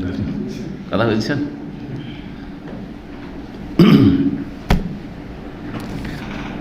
তো জনৈক ব্যক্তি জিজ্ঞেস রাসূলুল্লাহ সাল্লাল্লাহু আলাইহি ওয়াসাল্লাম, মা ইয়ালবাসুল মুহরিমু লাবেসা ইয়ালবাসু। লাবেসা ইয়ালবাসু মানে কাপড় পরিধান করা, লেবাস থেকে। আর লাবাসা ইয়ালবেসু মানে আব্দুল আজিজ, হ্যাঁ কি কি কি বলছে, আস্তে করে বুঝছেন? হ্যাঁ না, তো লাবেসা ইয়ালবাসু এটা সামি আসমা থেকে, ওর মানে হচ্ছে পরেছে, পরিধান করা লেবাস। কিন্তু লাবাসা ইয়ালবেসু দারাবা ইয়াদরিবু থেকে, খালাতা, ঠিক আছে, মিক্স করে দেওয়া, ইলতিবাস। আল্লাযীনা আমানু ওয়া লাম ইয়ালবিসু ঈমানাহুম বিযুলম, যারা ঈমান নিয়ে আসলো এবং তাদের ঈমানের সাথে জুলমকে মিক্সচার করলো না, জুলমের সংমিশ্রণ ঘটালো না। তাহলে লাবাসা ইয়ালবিসু মানে সংমিশ্রণ ঘটানো, আর লাবেসা ইয়ালবাসু মানে পোশাক পরিধান করা। কোথা থেকে কোথায় চলে গেল অর্থ, একটা ফাতা আর কাসরার জন্য। এটা হচ্ছে আরবি ভাষা। আর আপনি ইসলামের উপর লেখা শুরু করবেন, অথচ না নাহু বুঝেন, না সার্ফ বুঝেন, না বাপ বুঝেন, না সেগা বুঝেন, বোঝা গেছে। ফতোয়া দেওয়া শুরু করছেন আজকাল, জেনারেল লাইনে 2-4টা অক্ষর পড়ে। আর তারপরে আমি যখন বললাম যে জেনারেল লাইনে পড়া লোকদের ফতোয়া দেওয়া জায়েজ নাই, তো কত লোক যে আমাকে প্রশ্ন করলো, শেখ এটা কেন বললাম, যে এটাই জন্য বললাম, তোমাদের বুঝে আসে না। কারণ অল্প পানিতে যে মাছ থাকে বেশি ফুটুং ফুটুং করে লাফায়, আর মনে হয় যে কত যে মাছ আছে। আর এই যে সাগরের পাশে গেলে এত মাছে ভরা, এত মাছে ভরা, যে প্রতিদিন হাজার হাজার মন আর টন মাছ উঠাচ্ছে, তবু মাছ কমছে না। কিন্তু কয়টা মাছ আমরা লাফানি দেখতে পাই, ফালদাও দেখতে পাই, বুঝতে পেরেছেন না? না, অল্প বিদ্যা ভয়ঙ্করী। জি, নিম মোল্লা খাতরা ইমান, আর নিম হাকিম খাতরায় যান, এটা উর্দুতে একটা প্রবাদ আছে। যদি অল্প পড়া লোক মুফতি মোল্লাহে বসে, তাহলে খাতরা ইমান, আপনার ইমান সর্বনাশ করবে। আর আমাদের সমাজে অধিকাংশ মসজিদের ইমাম আর মুফতি, তাদের কোরআন হাদিসের জ্ঞান নেই, কিন্তু ফতোয়াতে খালি হাতে ফিরাবে না। এসেছেন আপনি আমার কাছে, কি করে আপনাকে খালি হাতে ফিরিয়ে দেবো, কিছু দিয়েই ফিরাবে, থাক আর না থাক কিছু ধরিয়ে দেবে, কিছু কথা বুঝতে পারবে, যার ফলে আপনার ইমানের জন্য বিপজ্জনক তারা। আর নিম হাকিম খাতরায় যান। আর যদি কুয়াক ডাক্তার হয়, আর তার কাছে আপনি ক্যান্সারের সমস্যা নিয়ে গেলেন, আপনি আর ব্লাড প্রেশার আর সুগারের সমস্যা নিয়ে গেলেন, কি থেকে কি দিয়ে দিল, আরও মেরে ফেলে দিল। খাতরায় যান, জীবনের খাতরা। কথা বোঝা গেছে? জি, সাবধান। জি, আল্লাহ যেন বোঝার তৌফিক দান করেন। মুহরিম কি পড়বে? কারণ লা ইয়ালবাসুল কামিস, জিজ্ঞাসা কি ইতিবাচক, মুহরিম কি পড়বে? আর উত্তর হচ্ছে নেতিবাচক, নেগেটিভ। কেন তাহলে? তর্জমাটা করি, তারপর বলবো। লা ইয়ালবাসুল কামিস, মুহরিম ব্যক্তি জামা পরবে না।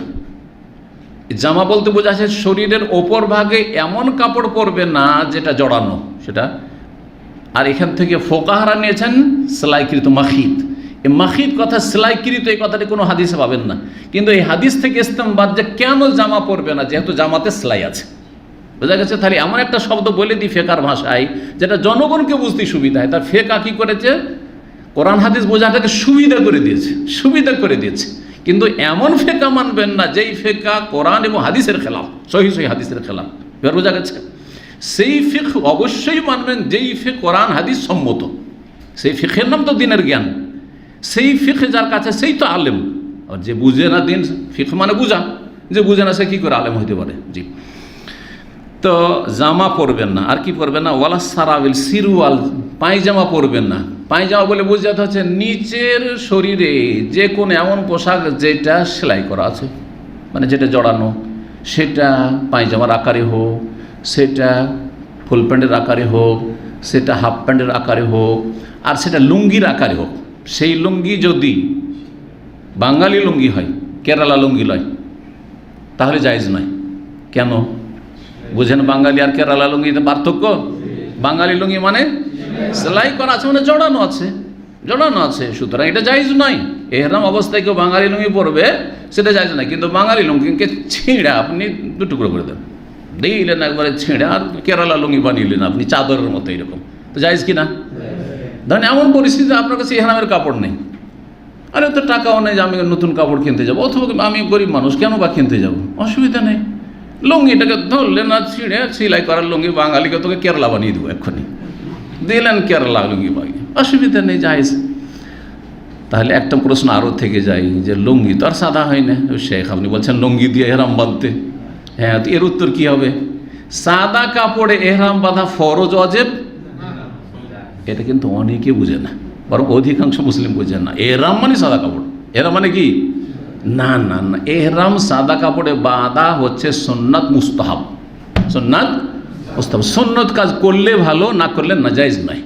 সুতরাং কেউ একবারে বিভিন্ন রঙের লুঙ্গি, চমকদার লুঙ্গি, আর সেটা সেলাই করা নয়, সেটাতে যদি এহরাম বাঁধা নেয়, জায়েজ কি না? জায়েজ। কিন্তু আজকাল যেহেতু মানুষের অভাব নেই, অসুবিধা কি? 50 টাকা দিয়ে একটা এহরাম কিনতে এমন কোনো অভাবী লোক নেই, বা কারো কাছে এমনি যদি গরিব হতো কারো কাছে ফ্রিও পেয়ে যাচ্ছে, সেজন্য এমন কোনো দৃশ্য দেখছেন না। কিন্তু নবী সাল্লাল্লাহু আলাইহি ওয়াসাল্লাম অধিকাংশ মানুষ বিভিন্ন রকমের কাপড়ে, সাদা কাপড়ে নয়, বিভিন্ন রকমের কাপড়ে কি করতো? এহরাম বাঁধত। জি, ভুলে গেলে হবে না। এবং একজনকে ভালোভাবে ইলম হাসিল করলে এগুলো সব মনে রাখতে হবে, এমনও পরিস্থিতি হইতে পারে কারো, জি, বা কোনো যুগে। জি,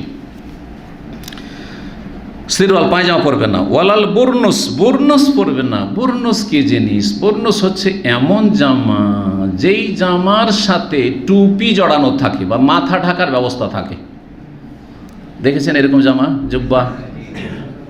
জি, মরক্কো, আলজেরিয়া, তুনিসিয়া, এইসব দেশগুলি যে আফ্রিকার, এসব দেশে একটা জামা আছে। আমাদের সাথে যেহেতু ক্লাসমেট এদেশের ছিলেন মদিনা ইউনিভার্সিটিতে অনেকেই, তো দেখেছি তারা কি পরতো, এমন ধরনের জুব্বা, যে জুব্বাগুলির এখানকার একটা টুপি ঝুলছে, কখনো মাথায় উঠিয়ে রেখে দিল, আর কখনো মাথা থেকে নামিয়ে দিল, পেছনে একটু ঝুলছে। আপনাদের এগুলোতে থাকে, অনেকের জ্যাকেটে থাকে, সব জ্যাকেটে থাকে না, কিন্তু অনেক জ্যাকেটে থাকে, থাকে না? থাকে না। এটার নাম বুরনুস। তাহলে বুরনুস চলবে না, কারণ শরীরের গঠনে তৈরি করা হয়েছে, তারপরে তাতে মাথা ঢাকারও ব্যবস্থা আছে। মাথা ঢাকাও পুরুষদের জন্য জায়েজ নয়, আর সেলাইকৃত কাপড়ও জায়েজ নয়। এটা হচ্ছে উদ্দেশ্য। ওয়ালা সাওবান, এমন কাপড় চলবে না মাসাহু জাফরান, যেটা জাফরান স্পর্শ করেছে, অর্থাৎ জাফরান দিয়ে রঙানো, জাফরানের রং দিয়ে। তখন জাফরান মানুষের হাতের নাগালে ছিল, জাফরান পর্যাপ্ত পরিমাণে ছিল, তো জাফরানের রং দিয়ে রঙাইতো। জাফরানে একটু সুগন্ধি আছে, আর ইহরামের কাপড়ে সুগন্ধি চলবে না। এখান থেকে আমরা কি জানতে পারলাম? যে ইহরামের কাপড়ে কোনো রকম সুগন্ধি, সেন্ট চলবে না। জি। ওয়ালা ওয়ার্স, এবং ওয়ার্স নামক ঘাস দিয়ে রঙা কাপড়, যেটা কেউ কেউ যেমন বাংলায় অনুবাদ করেছেন গোলাপি, গোলাপি হোক আর না হোক, ওয়ার্স কাপড় দিয়ে রঙালে ওয়ার্সের একটা ঘ্রাণ আছে, সুন্দর সুগন্ধি আছে, সেই সুগন্ধিটা থেকে যাবে। সুগন্ধিওয়ালা কাপড় দিয়ে এহরাম করা যাবে না। কিন্তু এহরাম অবস্থায় আপনি সাবান ব্যবহার করতে পারবেন। সাবানেও তো সেন্ট আছে, আজকাল প্রায় সাবানে কি আছে? সেন্ট আছে। অনেকে কিন্তু একেবারে এহরামের সময় বা যে মেনা আরেফা মুজদালিফা থাকে, সাধারণ সাবানগুলো রাখে বা সাধারণ সাবান ব্যবহার করে। একটু সাবান যদি সেন্ট থাকে বলছে না না এটা নাজায়েজ, না না এরকম নয়, এটা কেউ সেন্ট বলেন না, মানে এটাকে আতর কেউ বলেন না, আতর সেন্ট সুগন্ধি এইগুলো জায়েজ নয়। বাকি সাবানে কিছু সেন্ট আছে, প্রত্যেকটা ঘ্রাণ আছে, তো এইগুলো আসলে উদ্দেশ্য করা হয় নাই। জি, ফামাল্লাম যেটা না আলাইন, আসল হচ্ছে যে স্যান্ডেলে এহরাম বাঁধতে হবে, এটি উত্তম। আর জুতাও যদি হয় সে জুতার টাকনা যেন না ঢাকা থাকে। অনেকে মনে করে স্যান্ডেলে এহরাম বাঁধা জরুরি, না, স্যান্ডেলে এহরাম বাঁধা সুন্নাত, যেমন সাদা কাপড়ে এহরাম বাঁধা সুন্নাত। জুতা তো এহরাম করা জায়েজ, জুতা তো এহরাম করা জায়েজ। অনেকেই বলে, কদিন আগে একজন জিজ্ঞেস করছে, শেখ আমার স্যান্ডেল আছে কিন্তু পেছন দিক থেকে তো একটুই করা আছে, মানে ওই যে কিছু বাংলাদেশি স্যান্ডেলগুলো আছে স্যান্ডেলের মতোই, কিন্তু পেছন দিকটা ঢাকা আছে একটু, কিন্তু টাকনা খোলা আছে, তো এটাতে তো জায়েজ নয়। ও নিজে বলছে এটাতে জায়েজ নয়। বলে কে বললো জায়েজ নয়? বলে পেছনটা নাকি খোলা থাকতে হবে। আমি বলছি কোনো হাদিসে তো পাইনি যে পেছন ঢাকা না, পেছন খোলা থাকতে হবে। হ্যাঁ, টাকনা ঢেকে না যায়, টাকনা ঢেকে না যায়। অধিকাংশ জুতাগুলি টাকনার নিচে, দেখেন আপনাদের জুতোগুলি দেখেন, যারা জুতো পরে সব টাকনার নিচে, কিন্তু তো টাকনার নিচে যদি জুতো থাকে আর জুতো তেহরা বাঁধেন জায়েজ। কথা বোঝা গেছে? হ্যাঁ, যদি আর্মিদের জুতা হয় বা অনেকে কাজ করে তাদের এই জুতাগুলি সে কি বুটের মতো উঁচা একদম, হ্যাঁ, তো সেটা চলবে না। কিন্তু আপনার কাছে ওইটাই আছে। এমন চামড়ার মোজা আছে যেটাতে টাকনার ওপরে মোজা ঢাকা আছে, অথবা এমন জুতা আছে যেটা ওই আর্মি সেনাবাহিনীর পুলিশদের জুতা, আর সেটা ছাড়া আর কিছু নাই, সে এহরাম করতে পারবে না? করতে পারবে। কিন্তু নবী সাল্লাল্লাহু আলাইহি ওয়াসাল্লামের প্রথম নির্দেশ ছিল এটি কিন্তু মানসুখ হয়ে গেছে। কি ফামাল্লামে যদি না আলেন, কেউ যদি স্যান্ডেল না পায়, স্যান্ডেল নেই তার কাছে, জুতা আছে, আর এমন জুতা যাতে টাকনা ঢাকা আছে বা মোজা আছে, চামড়ার মোজা, ফালিয়াল বাসিল খুফাইন, তাহলে মোজা পরেই এহরাম করুক। খালি পায়ে হাঁটা মুশকিল। তখন আপনার এই সাফা মারওয়া এইরকম করা ছিল না, একবারে মার্বেল বসানো আর কত সুন্দর আরামদায়ক আর এসি লাগানো ছিল, খোলা মাঠ ছিল। ভালো করে শোনেন, কিছুদিন আগে 70-80 বছর আগে খোলা মাঠ ছিল সাফা মারওয়া, কোনো ছায়াও ছিল না, আর সেটা আপনার এমনি কোনো বাধা ছিল না। কি ছিল? কুচি পাথর উপরে যেমন হাঁটতে হয়, মক্কার রাস্তায় যদি খালি পায়ে হাঁটতে পারবেন? কুচি পাথর যেখানে সেখানে আছে, তো ওই রকম ছিল, তো খালি পায়ে কী করে হাঁটবে? তখন বললে যে ঠিক আছে, তোমরা খুফাইন মানে চামড়ার মোজা, খুফ বলা হয় আল্লাযী ইউসনা মিনাল জিলদ, চামড়ার মোজাকে, চামড়ার মোজা পরে তোমরা করবে, এহরাম করবে। তো চামড়ার মোজা পরবো, তো ওতে তো টাকনা ঢাকা থাকছে, তো কী করতে হবে? নবী সাল্লাল্লাহু আলাইহি ওয়াসাল্লাম বললেন, ওয়াল ইয়াকতাহুমা হাত্তা ইয়াকুন আসফালা মিনাল কাবাইন, ওই মোজাকে কেটে ফেলবে যাতে করে 2 টাকনা নিচে নেমে যায়, 2 টাকনার ওপর থেকে এইটুকু কেটে ফেলে দেবে, কেটে দিয়ে। এটি ছিল নবী করিম সাল্লাল্লাহু আলাইহি সাল্লামের হুকুম, আগের বিদায় হজের বছরের নয়। এই হুকুমটি ছিল হুদায়বিয়ার সন্ধির বছরে, যখন এহরাম বাঁধলেন রাসূলুল্লাহ, সাহাবায়ে কেরামগণ কোথা থেকে এহরাম বেঁধেছিলেন? হ্যাঁ, হুদায়বিয়ার সন্ধির বছর উমরা করতে গেছিলেন না? যাননি? 6 হিজরিতে। কোথা থেকে গেছিলেন? মদিনা থেকে গেছিলেন। কত আস্তে করে বলছেন, তো নবী সাল্লাল্লাহু থাকতেন কোথায়? মদিনা থাকতেন না? তাহলে মদিনা থেকে গেলেন। মদিনা থেকে গেলেন, তো মদিনা থেকে গেলে কোথায় এহরাম বাঁধলেন? জুলহুলাইফা, যেটা আবিয়ারে আলী বলছেন নতুন নাম, মানে মসজিদ নবী থেকে 10 কিলোমিটার দূরে, এখনো মদিনা শহরের ভিতরে, ওখান থেকে এহরাম বাঁধলেন। এহরাম যখন বাঁধতে গেলেন, তো অনেক সাহাবীকে দেখলেন যাদের কাছে স্যান্ডেল নেই। হয় খালি পায়ে যেতে হবে, এত দূর খালি পায়ে যাওয়া খুব মুশকিল, 400 কিলোমিটারের বেশি রাস্তা, আর না হলে মোজা পরিধান করে। তো মোজা পরিধান করে, তো মোজাতে তো টাকনা ঢাকা, টাকনার উপরে মোজা যেমন থাকে, আর চামড়ার মোজা, তাহলে এমনিও পায়ে মোজা চলবে না এর অবস্থায়। কেন? শরীর, আচ্ছা মোজাতে তো সেলাই নাই, কোথাও সেলাই আছে নাকি? দেখেছেন মোজাতে কোথাও সেলাই করা আছে? এটা উদাহরণ, একবারে বাস্তব উদাহরণ। তো এই সেলাইকৃত কাপড় বলতে শরীরের গঠনে যেটা তৈরি করা হয়েছে, আর মোজা শরীরের পায়ের গঠনে তৈরি করা হয়েছে, যেন মোজা পরা জায়েজ এর অবস্থায়, পুরুষদের জন্য নয়। মহিলারা এর অবস্থায় মোজা পরবে, হাতের মোজা পরবে না, পায়ের মোজা পরবে। তো নবী সাল্লাল্লাহু আলাইহি ওয়াসাল্লামের কাছে এরকম সমস্যা আসলে যে অনেকের হয় খালি পায়ে যেতে হবে, আর না হলে এরকম মোজা পরে এহরাম বাঁধতে হবে, জুতা নেই, স্যান্ডেলও নেই, তাহলে কি করবে? বললেন যে কেটে ফেলো, টাকনা নিচে থেকে কেটে তাকে কি করে বানিয়ে নাও, স্যান্ডেল বানিয়ে নাও বা টাকনার নিচে পর্যন্ত জুতার মতো করে নাও। জি, এই হুকুমটি ছিল হুদাইবিয়ার সন্ধির বছরের, কিন্তু নবী সাল্লাল্লাহু আলাইহি সাল্লাম থেকেই প্রমাণিত বিদায় হজের সময় বলেছিলেন ফামাল্লামে যদি না আলাইনে, কারো যদি জুতো স্যান্ডেল না থাকে, ফালিয়াল বাসিল খুফাইন, তাহলে দুটো মোজা পরিধান করে এহরাম করে নিক। ওইখানে কাটার কথা বলেননি, ওই হাদিসে কিন্তু কাটার কথা বলেননি। এই জন্য এই ক্ষেত্রে সঠিক মত হচ্ছে যে নবী সাল্লাল্লাহু আলাইহি ওয়াসাল্লামের পরের হুকুমটি হচ্ছে নাসেখ, রহিতকারী, আর আগের হুকুম যেটা যে মোজাকে কেটে টাকনার নিচে নামিয়ে দিতে হবে, এটি হচ্ছে মানসুখ, রহিতকৃত। সুতরাং কারো যদি এরকম পরিস্থিতি হয় এই হাদিস উপর আমল করতে হবে না। এখানে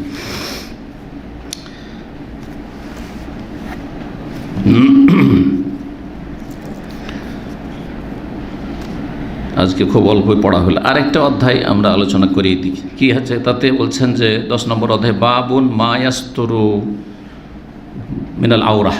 এই অধ্যায় হচ্ছে যে একজন ব্যক্তি শরীরে কতটা স্থান আবৃত করবে। আওরত মানে ঢেকে রাখার স্থান, শরীরের কতটা জায়গা ঢেকে রাখবে। জি, সালাতে বিশেষ করে সালাতে, আর সালাতের বাইরে দুটো মাসলা আলাদা আলাদা এর আগে বলেছি। 367 নম্বর হাদিস আবু সাইদ খুদরি রাদিয়াল্লাহু তাআলা আনহু থেকে বর্ণিত, বলছেন যে আন্নাহু কাল নাহা রাসূলুল্লাহ সাল্লাল্লাহু আলাইহি ওয়াসাল্লাম, রাসূলুল্লাহ নিষেধ করেছেন আন ইস্তেমালি সাম্মা কাপড় পরিধান করতে, সাম্মা করে কাপড় জড়িয়ে নিতে। সাম্মা কাকে বলা হয়? মানে হচ্ছে কোনো ছিদ্রবিহীন এমন কিছু করা, এমন কাপড় পরা যাতে কোনো রকমের ছিদ্র নেই, হাত বের করার জন্য কোনো ছিদ্র নেই। বড় চাদর বা এমন ধরেন জামার মতো করে তৈরি করেছেন কিন্তু হাত বের করার কোনো ব্যবস্থা নেই, এইখানে পরে নিলে গোটাটা ঢেকে গেল, হাত ভিতরে থেকে গেল। এইভাবে কেউ যদি সালাত আদায় করে আর এই হাঁটু সহ ঢেকে যাচ্ছে, কাঁধও ঢাকা আছে আর হাঁটু পর্যন্ত ঢাকা আছে, কিন্তু হাত বের করার ব্যবস্থা নেই, এই রকম পোশাক যদি কেউ পরে থাকে অথবা এমন করে বেঁধেছে যে হাত বের করা যাবে না তাড়াতাড়ি প্রয়োজন হইলে, রুকু সিজদার জন্য সিজদাতে হাত বের করা মুশকিল, অথবা হঠাৎ করে কোনো প্রয়োজন হইলো হাত বের করা মুশকিল, এই রকম কাপড় পরিধান করে সালাত আদায় করতে নিষেধ করেছেন। কেন নিষেধ করেছেন? রহস্য হচ্ছে দুইটি। একটি হচ্ছে যে এই রকম কাপড় পরে থাকলে রুকু সিজদা করার সময় যখন হাত বের করতে যাবে তো নিচের দিক থেকে বের করতে হবে, তাই না? কারণ সাইডে তো বের করার ব্যবস্থা নেই, তো নিচের দিক থেকে যখন বের করতে যাবে সিজদায় যাওয়ার সময় তখন পেছন দিক থেকে লজ্জাস্থান খুলে যেতে পারে, কারণ কাপড়টা তো চেনে আসবে, তখন এইভাবে আসবে না, কাপড় ওপরে চলে আসবে। যখন কাপড় ওপরে চলে আসবে লজ্জাস্থান খুলে যাওয়ার আশঙ্কা আছে, যেটা সালাত অবস্থায় জায়েজ নয়। এটা একটা কারণ। আর আরেকটি কারণ হচ্ছে যে সালাত অবস্থায় যে কোনো এমার্জেন্সি অবস্থা বা এমার্জেন্সি পরিস্থিতি হইতে পারে, হঠাৎ করে সামনে সাপ একটা বিচ্ছু, মারতে হবে তাড়াতাড়ি করে, আর হাত তো ভিতরে ঢুকা আছে, তা থেকে হাত কী করে বের করবেন? পারবেন না, বের করতে পারবেন না। সুতরাং এই জন্য এটাকে অপছন্দনীয় বা এটাকে নিষেধ করা হয়েছে। সুতরাং এইরকম কাপড় পরিধান করে সালাত আদায় করা ঠিক নয়। প্রথম কারণ যদি দেখা যায় তো যেহেতু লজ্জাস্থান ঢেকে রাখা ফরজ, সুতরাং এই কাপড়ে সালাত আদায় করা না জায়েজ নয়, হারাম। আর দ্বিতীয় কারণকে যদি সামনে রাখি যে হঠাৎ করে কোনো এমার্জেন্সি হলে হাত বের করতে পারবো না, তাহলে অপছন্দনীয়। এর জন্য কেউ এটাকে মাকরু বলেছে। লজ্জাস্থান হয়তো খুলবে না কিন্তু হঠাৎ করে প্রয়োজনে হাত বের করতে পারবে না, তাহলে এটা মাকরু, অপছন্দনীয়। ওয়াইয়াহতাবিয়ার রাজুলু ফি সাওবিন ওয়াহিদ, আর এটাও নিষেধ করেছেন দ্বিতীয় পোশাক, যে কোনো ব্যক্তি একটি কাপড় পরিধান করে এমনভাবে বসবে যে হাঁটুকে দাঁড় করে দিল। এহতেবার সঙ্গে বলছি, এহতেবা করে বসতে নিষেধ করে, সংক্ষেপে তর্জমা করে, এহতেবা একটি কাপড়ে এহতেবা করে সালাত আদায় করতে নিষেধ করেছেন। এখন এহতেবা কি জিনিস বোঝেন? এহতেবা হচ্ছে যে এমন একটি কাপড়, শুধু একটি কাপড় শরীর রয়েছে, ওটা শরীরে কাঁধ থেকে নিয়ে হাঁটু পর্যন্ত একটি কাপড় রয়েছে, আর সেই কাপড়টা পরিধান করে হাঁটু দাঁড় করে আছে, পা রাখা আছে আর হাঁটু দাঁড় করে আছে, আর তারপরে এইভাবে ধরেন হাঁটু বা হাঁটুর নিচে যে পায়ের নলা আছে নলাটিকে ধরে আছে, এইভাবে যদি বসে তাহলে এটা জায়েজ নয়। সালাত অবস্থা এরকমটা জায়েজ নয়। কেন? একটি কাপড়ে এরকম যদি করে তো হ্যাঁ, লজ্জাস্থান খুলে যাওয়ার আশঙ্কা রয়েছে। একটু কেউ বসে দেখাতে পারলে ভালো এটাকে, যারা বুঝেছে। কে বুঝেছে এটা? কেউ বুঝেননি? আসেন, আমি বুঝিয়ে দিচ্ছি। একজন খালাস, একজন আসেন সামনে। এ আল্লাহ, কিন্তু নিতম্ব রেখে দিতে হবে। হ্যাঁ হ্যাঁ, ফ্লোরে আপনি পাছা রেখে দেন। হ্যাঁ, দাঁড় করেন, এইভাবে যদি বসেন। আর একটি কাপড় যদি থাকে, এই নিচের দিকটা খোলার আশঙ্কা আছে না? এখন আপনার পায়জামা আছে, সেই জন্য কোনো ভয় নেই, আপনি বসে যাচ্ছেন। কিন্তু যদি পায়জামা না থাকে আর এরকম করে বসেন, তো এই দিক থেকে খুলে যাওয়ার ভয় আছে কি না? এবার বুঝতে পেরেছেন? হ্যাঁ, জি। এটা হলো এহতেবা। এহতেবা করে বসা নিষেধ, এমনি বসাও নিষেধ, সলাতের অবস্থাও নিষেধ, আর সলাতের বাইরেও। এভাবে একটা কাপড় পরে আছেন আর এরকম করে বসেছেন। অনেকে কিন্তু লুঙ্গি পরিধান করে পা দাঁড় করে রাখে, আর এদিক থেকে দোকানপাট সব খুলে গেছে। কথা বোঝা গেছে? না, এরকম করলে চলবে না। তো কখন চলবে না? এহতেবা বলছে লাইসা আলা ফারজিহি মিনহু শাই, যদি তার লজ্জা স্থানের উপর অন্য কোনো কাপড় না থাকে। তাহলে বোঝা গেল যে যদি আন্ডার প্যান্ট থাকে, হ্যাঁ, হাফ প্যান্ট থাকে, তো অসুবিধা নেই, লজ্জা স্থান ঢাকা আছে। জি। 368 নম্বর হাদিস, আবু হুরায়রা রাদিয়াল্লাহু তাআলা আনহু বর্ণিত। তিনি বলছেন, নাহান নবী আন বাইআতাইন, নবী সাল্লাল্লাহু আলাইহি ওয়াসাল্লাম দুটো ব্যবসা নিষেধ করেছেন। এই হাদিসে দুটো ব্যবসা, মেলা ধরনের ব্যবসা নিষেধ আছে, তার মধ্যে এই হাদিসে দুটো ব্যবসা নিষেধ করেছেন। একটি হচ্ছে আনিল লেমাস, স্পর্শ করার ব্যবসা, আর একটি হচ্ছে নেবাজে, নিক্ষেপ করার ব্যবসা, ফেলে দেওয়া। নাবাজে আম্বজ মানে ফেলে দেওয়া, নিক্ষেপ করা। আর লামাসে আলমাস মানে ছুঁয়ে নেওয়া, ছুঁয়ে নেওয়ার ব্যবসা নিষেধ করেছেন, আর ফেলে দেওয়া, নিক্ষেপ করার ব্যবসা নিষেধ করেছেন। ব্যাখ্যা কি? ব্যাখ্যা হচ্ছে জাহিলি যুগের এই রকমের কিছু প্রতারণামূলক ব্যবসা ছিল, যাতে ক্ষতিগ্রস্ত হওয়ার আশঙ্কা, সে ক্রেতার হোক অথবা বিক্রেতার হোক, দোকানদার ক্ষতিগ্রস্ত হবে, আর না হলে খরিদ্দার ক্ষতিগ্রস্ত হবে। লেমাস, লামস থেকে ছুঁয়ে নেওয়া আগে থেকেই থাকতো, যে যেই কাপড় ছুঁয়ে নেবে সেটা কেনা ফরজ হয়ে যাবে। যদি একটা কাপড় ছুঁয়ে নাও তুমি, তাহলে সেটা কেনা কি হয়ে যাবে? ফরজ হবে। হঠাৎ করে একটা কাপড় ছুঁয়েছে, যেমন ছুঁয়েছে, আর তারপরে তার কেনা বেচা পাক্কা হয়ে গেছে। বলছে না ভাই, কেনা হলো না, কারণ এতে দেখছি যে একটু ফাটা আছে বা কিছু দোষ আছে। বলছে না, চলবে না, তুমি ছুঁয়ে এনেছো, তুমি ছুঁয়ে এনেছো। না, এই ছুঁইলো, কিন্তু কাপড়টা দেখলো পরে, দেখতে তো খুব সুন্দর, নকশা আর তার মানে রং টং খুব সুন্দর, কিন্তু কাপড়ের কোয়ালিটি ভালো না। ছুঁয়ে এনেছে আগে থেকে, কারণ এই হারাম ব্যবসা চলে আসছিল জাহিলি যুগে। ছুঁয়ে নিলেই ব্যবসা কি হয়ে গেল? আগদ সম্পূর্ণ হলো, ব্যবসার যে বন্ধন রয়েছে সেটা সম্পূর্ণ হয়ে গেল, আর কোনো এখতিয়ার থাকলো না রিজেক্ট করার, এটা জায়েজ নয়। ফেলে দেওয়া, নাড়ানাড়ি করছে। আমাদের দেশে দেখেছেন, শাড়ি কিনতে গেছেন, লুঙ্গি কিনতে গেছেন দোকানে, কতগুলি খুলে, একটা কাপড় কিনবেন কি কিনবেন না, এমনি হয়তো দেখতে গেছেন, আর এতগুলি কাপড়, এটার পর ওইটা, এটার পর ওটা। প্রথম সস্তাগুলো ফেলে সামনে, যে দেখি হয়তো সস্তায় কিনবে, আপনার পছন্দ হয়েছে না, আপনার পছন্দ হয়েছে না। যখন দেখছে যে লোক পছন্দ হয়েছে না, একটু পয়সাওয়ালা মনে হচ্ছে, তখন দামিগুলো বের করবে, এতগুলো বের করে না? জাহিলি যুগে করতো কি? নবী সাল্লাল্লাহু আলাইহি ওয়াসাল্লামের আমলে, তার আগে এই ব্যবসাগুলি নিষেধ করা হয়েছে, কারণ এগুলোতে ধোঁকাবাজি রয়েছে, ক্ষতি হওয়ার আশঙ্কা আছে। জি। একটা কাপড় সে লাড়তে তার দিকে ফেলে দিয়েছে, ক্রেতা যে খরিদ্দার এসেছে সে তার দিকে ফেলে দিচ্ছে, বলছে এই যে নাবাজে ফেললো, নাবাজে আম্বজে মানে ফেলে দেওয়া, ফেললো। হ্যাঁ, তোমার কেনা জরুরি হয়ে গেছে, কারণ তুমি এটা কি করেছো? মোনাবাজার ব্যবসা। অন্য রেওয়ায়েতে রয়েছে নাহানিল মোনাবাজাতে ওয়াল মোলামাসাতে। কেউ ছুঁয়ে নিলে, বিক্রেতা ছুঁয়ে নিল ফরজ, অথবা ক্রেতা, বিশেষ করে ক্রেতা, তুমি খরিদ্দার আর তুমি ছুঁয়ে ফেলেছো, অথবা তুমি এটা আমার দিয়ে ফেলে দিয়েছো, এই যে আমার দিয়ে ফেলে দিয়েছো, এখন কিনা জরুরি।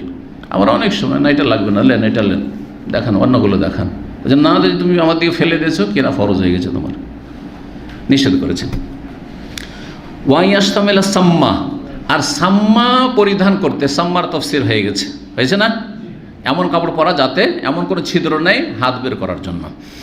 ওয়াইয়াহতিবা রাজুল ফি সাবিন ওয়াহিদা, আর একটি কাপড় ইহতিবা করা, একটি কাপড়, লজ্জাস্থানে অন্য কোনো কাপড় নেই, ইহতিবা করে বসা, নিতম্ব মাটিতে রেখে আর হাঁটু দাঁড় করে, হ্যাঁ, আর নলাগুলি ধরে এইভাবে বসা, এটা নিষেধ করেছেন।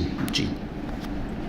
369 নম্বর হাদিস। আর এই দিয়ে ইনশাআল্লাহ শেষ করছি আজকে। আবু হুরায়রা রাদিয়াল্লাহু তাআলা হতে বর্ণিত, তিনি বলছেন, বাসানি আবু বকর ফি তিলকাল হাজ্জা, আবু বকর সিদ্দিক রাদিয়াল্লাহু তাআলা আনহু আমাকে প্রেরণ করলেন সেই হজে, মানে যেই হজে আবু বকর সিদ্দিক রাদিয়াল্লাহু তাআলা আমিরুল হজ হয়ে গিয়েছিলেন, সেটা ছিল কোন হিজরি কেউ বলতে পারেন?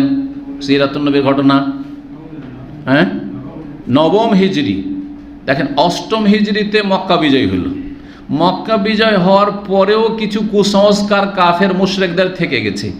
এখনও আরবের বিভিন্ন অঞ্চল থেকে সেই কুসংস্কার নিয়েই তারা উমরা করতে আসতো, হজ করতে আসতো, আর মক্কার এসে বাইতুল্লাহর তাওয়াফ করতো। তার মধ্যে একটি ছিল উলঙ্গ হয়ে কি করা? তাওয়াফ করা, উলঙ্গ হয়ে তাওয়াফ করা। তারপর একটা ছিল যে মুসলিমও বাইতুল্লাহর তাওয়াফ করেছে আর মুশরিক পৌত্তলিক বাইতুল্লাহর তাওয়াফ করছে, করতো না? নবী করিম সাল্লাল্লাহু আলাইহি ওয়াসাল্লাম মক্কি জীবনে 13 বছর থেকেছেন, কাবা ঘরে তাওয়াফ করতেন না?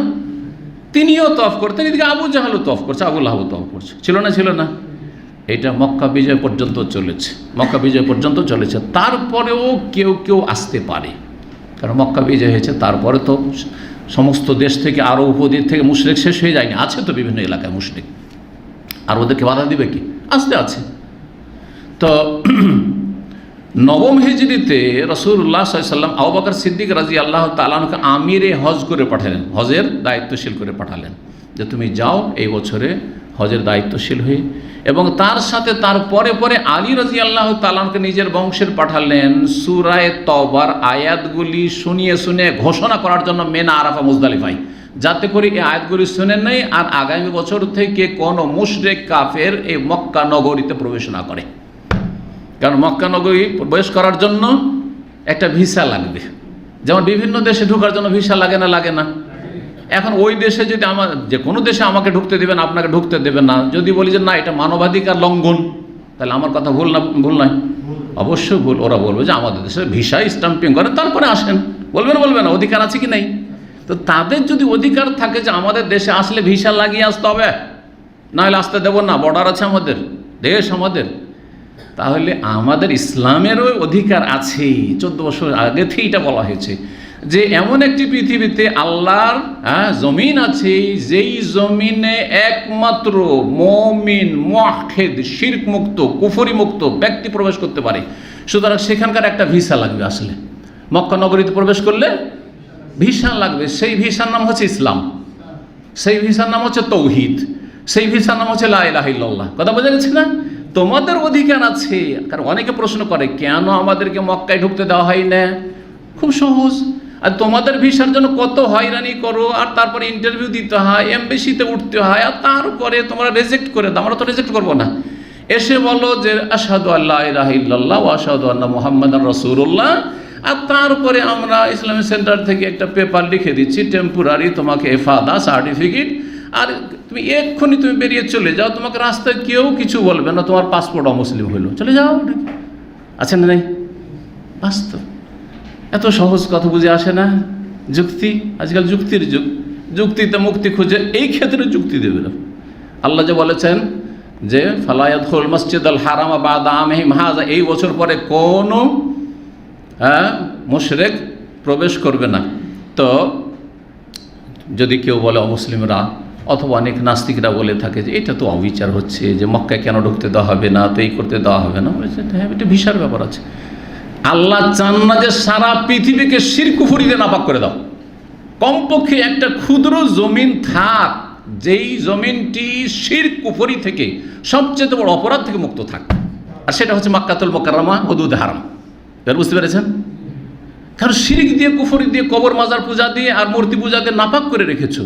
সুতরাং এই নাপাকি থেকে আল্লাহ রাব্বুল আলামিন এই মক্কা নগরীকে পাক পবিত্র রাখতে চেয়েছেন। এর ভিসা হচ্ছে তৌহিদ, লা ইলাহা ইল্লাল্লাহ। সহজ। তো আবু বকর সিদ্দিক রাদিয়াল্লাহু তাআলা আনহুকে পাঠিয়েছিলেন ওই হজে ফি মুআজ্জিনিনা ইয়াওমান নাহার, কোরবানির দিনে ঘোষকদের। কাকে পাঠিয়েছেন? আবু হুরায়রা রাদিয়াল্লাহু তাআলা আনহুকে আবু বকর পাঠাতে, আবু বকর আমির, তিনি আবু হুরায়রাকে পাঠালেন। বেশ কয়েকজন যে ঘোষক ছিলেন, আর একজনেতে এত লোকের মাঝে মেনায় ঘোষণা করা সম্ভব নয়, আর কোরবানির দিন, তো কোরবানির দিনে ঘোষণা দেওয়ার জন্য পাঠালেন। আবু হুরায়রাকে বলছেন, নুআযযিনু বিমিনা, আমরা মিনাতে ঘোষণা করছিলাম। কি ঘোষণা ছিল? আল্লাহ ইয়াহুজ্জা বাদাল আমে মুশরিকুন, এই বছরের পরে কোনো মুশরিক হজ করতে পারবে না, কোনো পুত্তলিক, কোনো মুশরিক বহুত্ববাদী হজ করতে পারবে না। আর কি করতে পারবে না? তাহলে যদি হজ করতে হয় তাহলে কি করতে হবে? সহজ ভাষা একটা ভিসা নিয়ে নাও। যেমন আজকাল তাসরি নিতে হচ্ছে, মুসলিমদেরকেও তাসরি নিতে হচ্ছে 5 বছর পর পর, তাই না? পারমিশন ছাড়া তো আপনি গেলে চরম অপরাধী, ঠিক আছে, আইনে। কারণ এটাতে বৃহৎ স্বার্থের জন্য, যাতে করে বেশি ভিড়ভাড় না হয়, যারা জীবনে হজ করেন তারা সুযোগ পায়। আমরা প্রতি বছর এখানে থাকি, সেই জন্য যেতে থাকবো। তো এই তাসরি যদি করাটা যদি বাঞ্ছনীয় হয় এবং যুক্তিযুক্ত হয়, তাহলে আল্লাহর ঘরে যাওয়ার জন্য লা ইলাহা ইল্লাল্লাহর তাসরি নিয়ে নাও, পারমিশন নিয়ে নাও, চলে যাও। জি। ওয়ালা ইয়াতুফু বিল বাইত ওরিয়ান, আর বাইতুল্লাহর কোনো উলঙ্গ ব্যক্তি যেন তওয়াফ না করে। জাহিলিয়াতের যুগে উলঙ্গ হয়ে তওয়াফ করছে নর এবং নারী, বাইরে থেকে এসেছে যারা, বিশেষ করে তারা বলতো যে এই সব কাপড় পরে কি করা যাবে না, তওয়াফ করা যাবে না। যেই কাপড় পরে আমরা কত গুনাহ করেছি, পাপ করেছি। নতুন নতুন কাপড় কার কাছ থেকে? তা নতুন থাকলেও আমরা তো পাপি তাপি। যেমন ব্রাহ্মণ, এটি ছিল ব্রাহ্মণ্যবাদ। হিন্দুদের ধর্মে কি আছে? মন্দিরে কারা প্রবেশ করবে? একমাত্র ব্রাহ্মণ, মুখার্জি, চ্যাটার্জি, ব্যানার্জি, এরিয়া না, তাই না? আর যারা ব্রাহ্মণ নয় তারা বাইরে থেকে তোমরা পূজাগুলো ব্রাহ্মণকে ধরিয়ে দাও, হ্যাঁ, আর তারপরে তোমরা দেখো যে তোমাদের পূজা চলছে। বাইরে থাকো, শূদ্র, চরম অপরাধ যে তুমি মন্দিরে প্রবেশ করবে। বুঝা গেছে না? এই বৈষম্য, ইসলামে এই বৈষম্য নেই। লা ইলাহা ইল্লাল্লাহ পড়ে সবাই মুসলিম, কে বাঙালি, কে হিন্দি, কে কালো, কে সাদা, সব সমান, সব সমান। জি। হজের ময়দানে এসে এহরামের কাপড়ে, একটা আমির রাজাও এহরামের কাপড়ে, আর একটা গরিব মিসকিন ক্লিনারও এহরামের কাপড়ে, একই বস্ত্র। জি, আল্লাহু আকবার। তো কোনো উলঙ্গ ব্যক্তি বাইতুল্লাহর তওয়াফ করতে পারবে না। তারপরে বলছেন হুমায়দ বিন আব্দুর রহমান, সুম্মা আরদাফা রাসূল আলিয়ান, তারপরে আবু বকরের পরে আলী রাদিয়াল্লাহু তাআলা আনহুকে পাঠিয়ে দিলেন রাসূলুল্লাহ সাল্লাল্লাহু আলাইহি সাল্লাম। কাকে পাঠালেন? আলী রাদিয়াল্লাহু তাআলা আনহুকে। ফাআমারাহু আন ইউআযযিনা, তাকে নির্দেশ দিলেন যে সে যেন ঘোষণা করে দেয় বেবারাত, সূরা বারাত। সূরা বারাত মানে সূরা তওবার অপর নাম হচ্ছে সূরা বারাত, কারণ বারাতুন দিয়ে শুরু হয়েছে, বারাতু মিনাল্লাহি ওয়া রাসূলিহি ইলান নাস ইয়াউমাল হজ্জিল আকবার। কালা আবু হুরায়রা বলছেন, ফাআযযানা মান আলিয়ুন, আলী রাদিয়াল্লাহু আমাদের সাথেও ঘোষণা করছিলেন, ফি আহলে মিনা, মিনার যারা অধিবাসী ছিল, মিনায় অবস্থানকারী ছিল, তাদের মাঝে ইয়াউমান নাহর, কুরবানির দিনে, কি লা ইয়াহুজ্জু বাদাল আমে মুশরিকুন, এই বছরের পরে কোনো মুশরিক এখানে হজ করতে যেন না আসে। ওয়ালা ইয়াতুফু বিল বাইত ওরিয়ান, আর কোনো উলঙ্গ ব্যক্তি যেন বাইতুল্লাহর তওয়াফ না করে। হাদিস তো শেষ হয়ে গেল। আমাদের আলোচনা হচ্ছে কিতাবুস সালাত, সালাতের পর্ব। আর এখানে সালাতের কথাই নেই, হাদিস হচ্ছে উলঙ্গ হয়ে বাইতুল্লাহর তওয়াফ করবে না। তো কি সম্পর্ক অধ্যায়ের সাথে? তারজামাতুল বাবের সাথে বা অধ্যায়ের বিষয়বস্তুর সাথে হাদিসের সম্পর্ক যে সূক্ষ্ম সূক্ষ্ম কখনো কখনো থাকে সহিহ বুখারীতে, এটি হচ্ছে বড় গুরুত্বপূর্ণ ফিকহুল বুখারী ফি তারাজুমিহি। এই জন্য ভাষ্যকারগণ বলেছেন যে ইমাম বুখারীর ফিকহ ছিল কিসে?